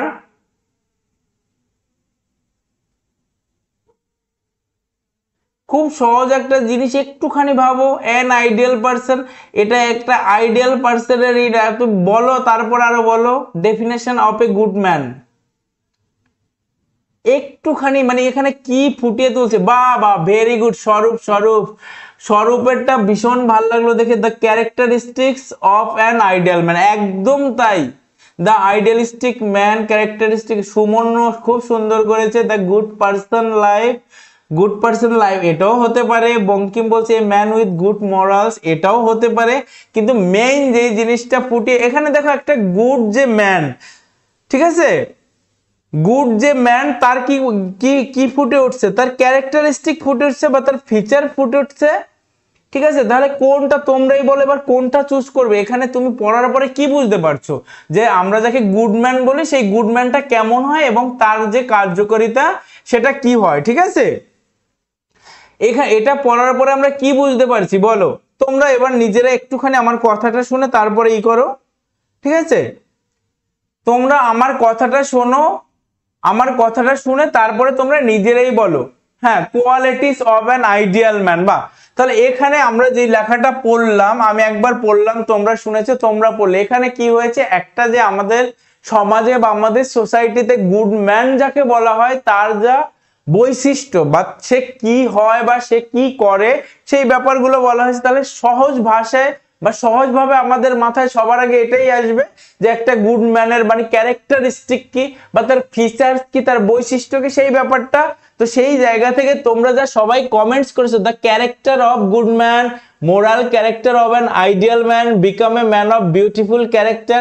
এই become a man of beautiful character, এই এই টাইটেলটা একটুখানি মানে নেওয়ার মতো না। এখানে এখানে তোমার কি বলা হয়েছে, এখানে একটা গুড ম্যানের কি দেওয়া হয়েছে, বৈশিষ্ট্য দেওয়া হয়েছে। প্রণয়ের এর আগেরটা কিন্তু ভালো ছিল, প্রণয়ের আগের টাইটেলটা ভালো ছিল, প্রথমে যেটা দিয়েছে স্বরূপ qualities of an ideal man. Mithun বলছে ক্যারেক্টার বানান ভুল আছে, মিঠুন একটুখানি ঠিক করতে হবে, of good human being, character of good man. হ্যাঁ, এটা হতে পারে। ক্যারেক্টার, ক্যারেক্টার লিখবো না, এখানে ক্যারেক্টারিস্টিক করে দেবো আমরা, তাহলে আরো বেশি ক্যাচি হবে ব্যাপারটা, ঠিক আছে। দেখো, আমি যদি করি attributes of a good man, আমি এটা কারো থেকে এক্সপেক্ট করেছিলাম, কারণ তোমরা যে সুন্দর ল্যাঙ্গুয়েজ ইউজ করেছো, আমি ভেবেছিলাম কেউ বলবে যে attributes of a good man, এটা হতে পারে। খুব ক্যাজি একটা এরকম একটা ওয়ার্ড ইউজ করে দেওয়া হয়েছে, কোয়ালিটিস হতে পারে, ক্যারেক্টারিস্টিক হতে পারে, ঠিক আছে। এখানে একজন গুড ম্যানেরই কিন্তু বৈশিষ্ট্য বা একজন গুড ম্যান কে, একজন গুড ম্যান কি, সেই ব্যাপারটাই ফুটে তোলা হয়েছে। তো সবাই যা কমেন্টস করেছো, manners of good man's, morals of a good man, ঠিক আছে, খুব সুন্দর সুন্দর সবাই ই করেছো। তাহলে একটুখানি সবাই এই কথাটা বলো, তোমরা যে এখানে টাইটেলটা লিখতে পারছো, এটা আমি সবার কমেন্টসটা দেখতে চাই। তোমাদের মনোভাবনা কি, যে তোমরা লিখতে পারবে কি পারবে না, এটা শুধু আমাকে এখন বলো সবাই। আমি কমেন্ট সেকশনে চোখ দিচ্ছি, সবাই শুধু এটা জানাও যে তোমাদের কি আত্মবিশ্বাস ফিরে এসছে, তোমরা লিখতে পারবে কি পারবে না, নাকি অসুবিধা হবে, শুধু বলো। এখানে এটা কিন্তু খুব সহজ ছিল না, এখানে কিন্তু সহজ ছিল না।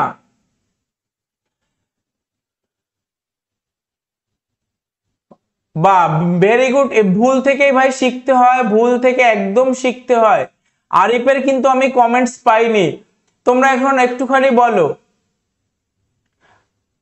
দ্য পারফেক্ট ওয়ান, হ্যাঁ, পারফেক্ট ওয়ানের এখানে দেখো একটা ম্যান সম্পর্কে বলা হয়েছে, তো আমরা যদি একটা ম্যানটাকে মাথায় রাখি, ম্যানটাকে সেন্টার করে যদি আমরা টাইটেলটা রাখি, তবে কিন্তু ভালো হবে, তবে কিন্তু ভালো হবে। হ্যাঁ, অমিত বলছে ইয়েস স্যার পারবো, হ্যাঁ স্যার পারবো, মনে হচ্ছে স্যার প্রেজেন্ট আর পাস্ট প্যাসেজ থাকলেও পাস্টে লিখবো, অবশ্যই পাস্টে লিখবে, ঠিক আছে, পাস্টের ঘটনা থাকবে, পাস্টে লিখতে হবে তোমাকে।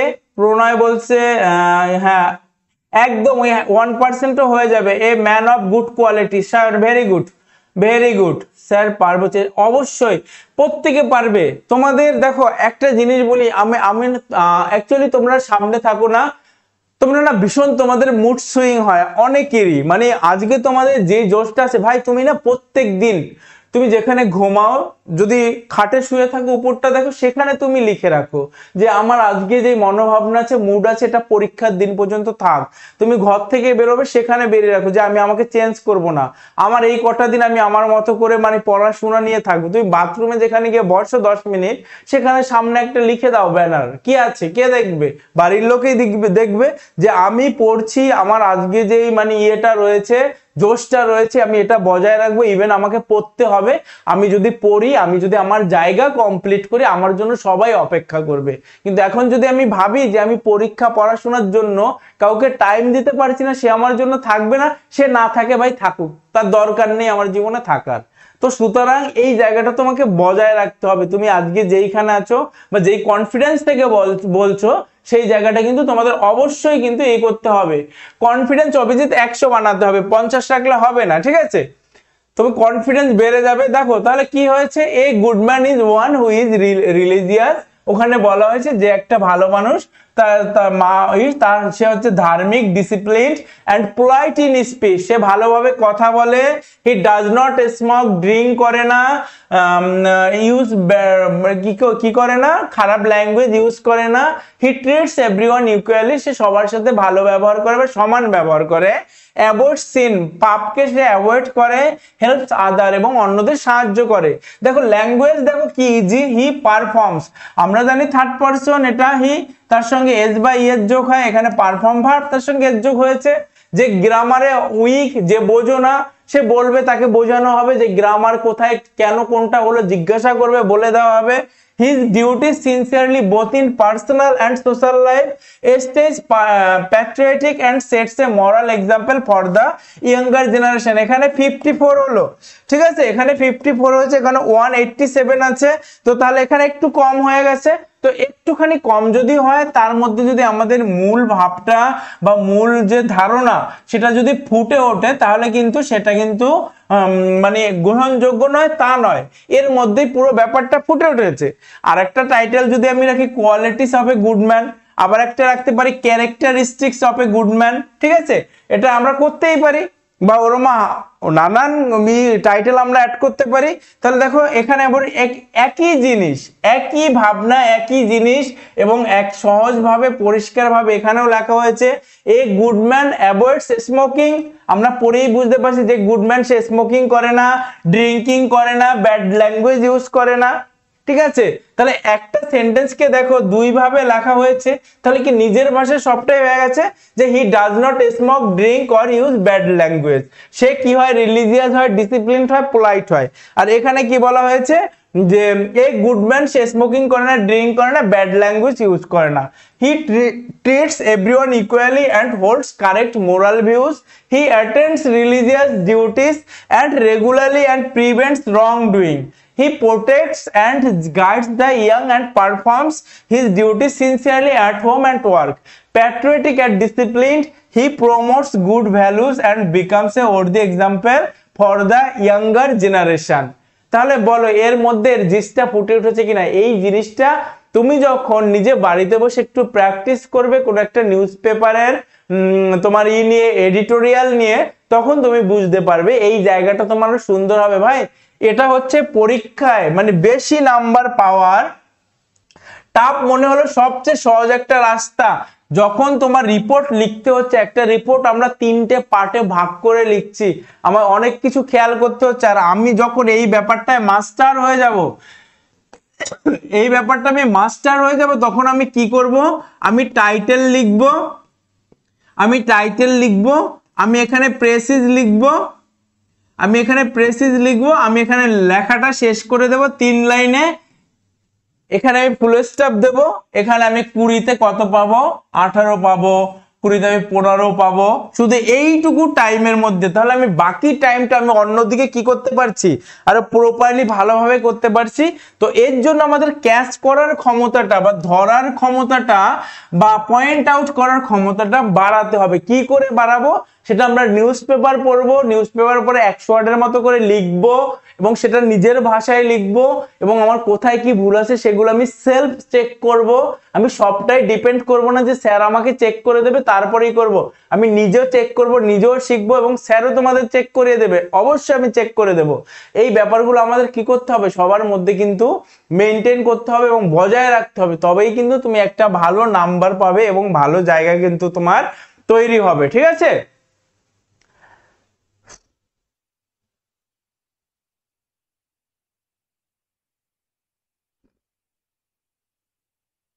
স্যার এর মধ্যে অনেক ওয়ার্ডের মানে জানা নেই, এগুলো কিভাবে কভার করব? কিসের মধ্যে অনেকগুলো ওয়ার্ডের মানে জানা নেই? স্যার বিকামস হলো কেন, লাস্ট লাইনটা বিকাম হবে না, কোথায়?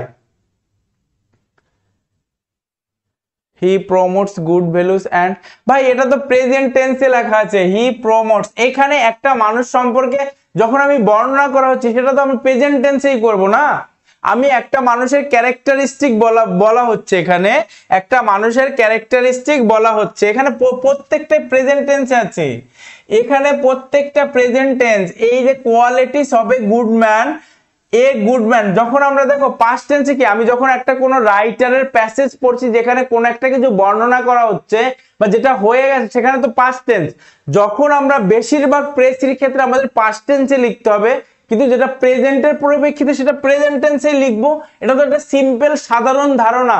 আমি যখন একটা মানে ইউনিভার্সাল ট্রুথ বলছি তখন সেটা কি হয়, আমরা যখন একটা চিরন্তন সত্য কথা বলি, এটা আমাদের হচ্ছে সমাজে মানা হয় যে ভালো মানুষ তার এই গুণ থাকে, তাহলে কি এটা একটা ইউনিভার্সাল ট্রুথ এবং এই ট্রুথটাকে আমরা যখন লিখবো সেটা অবশ্যই কি প্রেজেন্ট টেন্স হবে।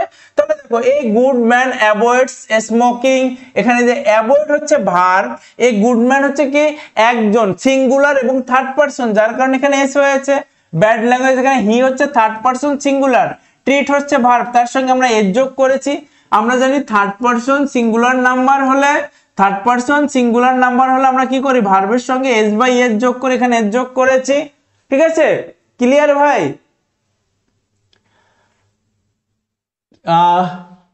শিবা, ক্লিয়ার ভাই?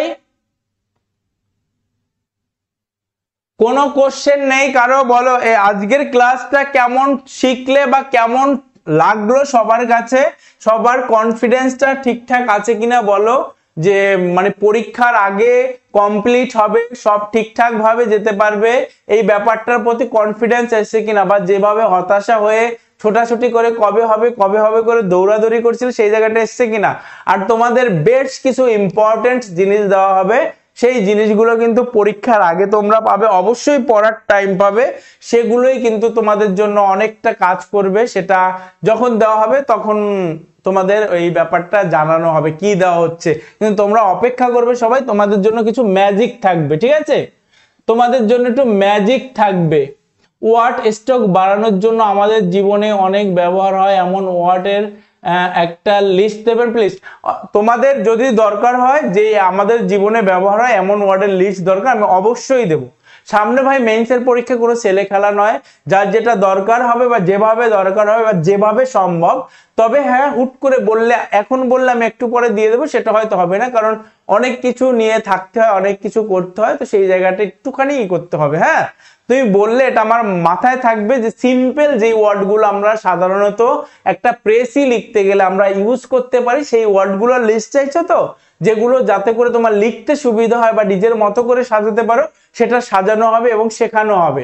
ঠিক আছে, সেটা তোমাদের আমি দেব, অবশ্যই দেব। একটুখানি ক্লাসের পিডিএফ টিডিএফ এগুলো নিয়ে গ্রুপে কথা বলবে, আমি এই মুহূর্তে বলতে পারছি না কোথায় পাবে, আশা করি তোমাদের দিয়ে দেওয়া হবে যেখানে দেওয়া হবে। আমি এখন এটা জানাতে পারছি না, এটা তোমরা জেনে যাবে। আর একটা কথা বলি তোমাদের সবাইকে, সেটা হলো আহ কি বলতে গেলাম ভুলে গেলাম। ও, তোমরা ক্লাস 2 PM হবে কিনা তোমাদের ফাইনাল রুটিন দিয়ে দেওয়া হবে, ঠিক আছে? আজকের মধ্যে হয়তো ফাইনাল রুটিন পেয়ে যাবে। সেই রুটিনে যেই টাইমটা দেওয়া থাকবে সেই টাইমেই ক্লাসটা হবে। আর তোমরা যদি কেউ আজকে রাত 8টা থেকে একটা মানে ইংলিশ গ্রামারের প্র্যাকটিস ক্লাস হবে, সেখানে যদি তোমাদের থাকার মতো অবস্থা থাকে তোমরা থেকো। আর ফার্স্ট ক্লাস যারা দেখোনি বা করনি তারা অবশ্যই ইউটিউবে ক্লাস দেখে, সেখানে তোমাদের কিন্তু কমেন্টস আমি চাইছি, কারো কোনো কিছু বুঝতে অসুবিধা হলে সেখানে অবশ্যই তোমরা কমেন্টস করবে, কেমন লাগলো সেগুলো জানাবে। তোমাদের রেসপন্স দিলে সামনে পরীক্ষা দেখো প্রচুর কাজ করতে, তার মধ্যে কিন্তু আমাদের এনার্জি আরো কিন্তু ফিরে আসবে এবং ভালো হবে ব্যাপারটা, ঠিক আছে? যাই হোক, আজকের ক্লাস এই পর্যন্ত। আশা করি কারো কোনো অসুবিধা নেই। অসুবিধা থাকলে কমেন্টস করবে, সেখানে বলে দেওয়া হবে। সবাইকে থ্যাংক ইউ কোঅপারেটিভ করার জন্য। সবাই খুব সুন্দর প্রচেষ্টা করেছো, কি করে করতে হয় খুব ভালো লেগেছে। মানে তোমরা সবাই বেশ অ্যাক্টিভ, এবং মানে আমার কনফিডেন্স, মানে আমি তোমাদের প্রতি এই ক্লাসটা করানোর পর আমার আত্মবিশ্বাস এইটুকু বেড়েছে যে তোমরা পারবে, তোমরা সবাই পারবে এবং তোমাদের পারার ক্ষমতা আছে, ঠিক আছে? যাই হোক, ভালো থেকো সবাই। রুটিন অনুযায়ী আবার নেক্সট ক্লাস যেদিন হবে সেদিন আবার তোমাদের সঙ্গে দেখা হবে। সেদিন আমরা ক্লাসে ট্রান্সলেশন এবং বাকি যেই ব্যাপারটা আছে সেগুলো ডিসকাস করে তারপরে কিন্তু আমরা এক এক দিন এক এক রকম ভাবে কিন্তু এগোবো, এবং তোমাদের যা যা প্রয়োজনীয় জিনিসগুলো সেগুলো কিন্তু সময় মতো কিন্তু দেয়া হবে তোমাদের। তো সবাই ভালো থেকো, কেউ মানসিক প্রেশার নিও না, সবাই রিল্যাক্সে থাকো। ভাবো তোমার পরীক্ষা ভালো হবে, তুমি নিজের প্রতি বিশ্বাস রাখো এবং পড়াশোনাটা ঠিকঠাক ভাবে করো। হ্যাঁ, ভালো থেকো সবাই। আজকের ক্লাস এখানেই শেষ করলাম।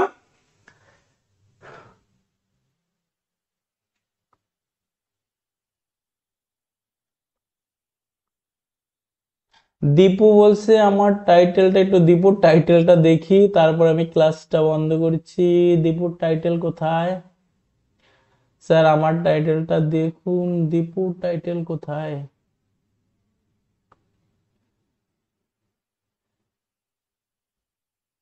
দীপুর টাইটেলটা ভাই এখানে এখন মানে ই হয়ে গেছে, এখানে শো করছে না।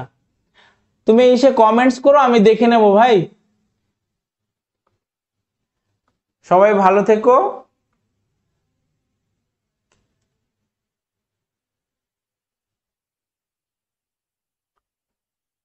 হুম হুম।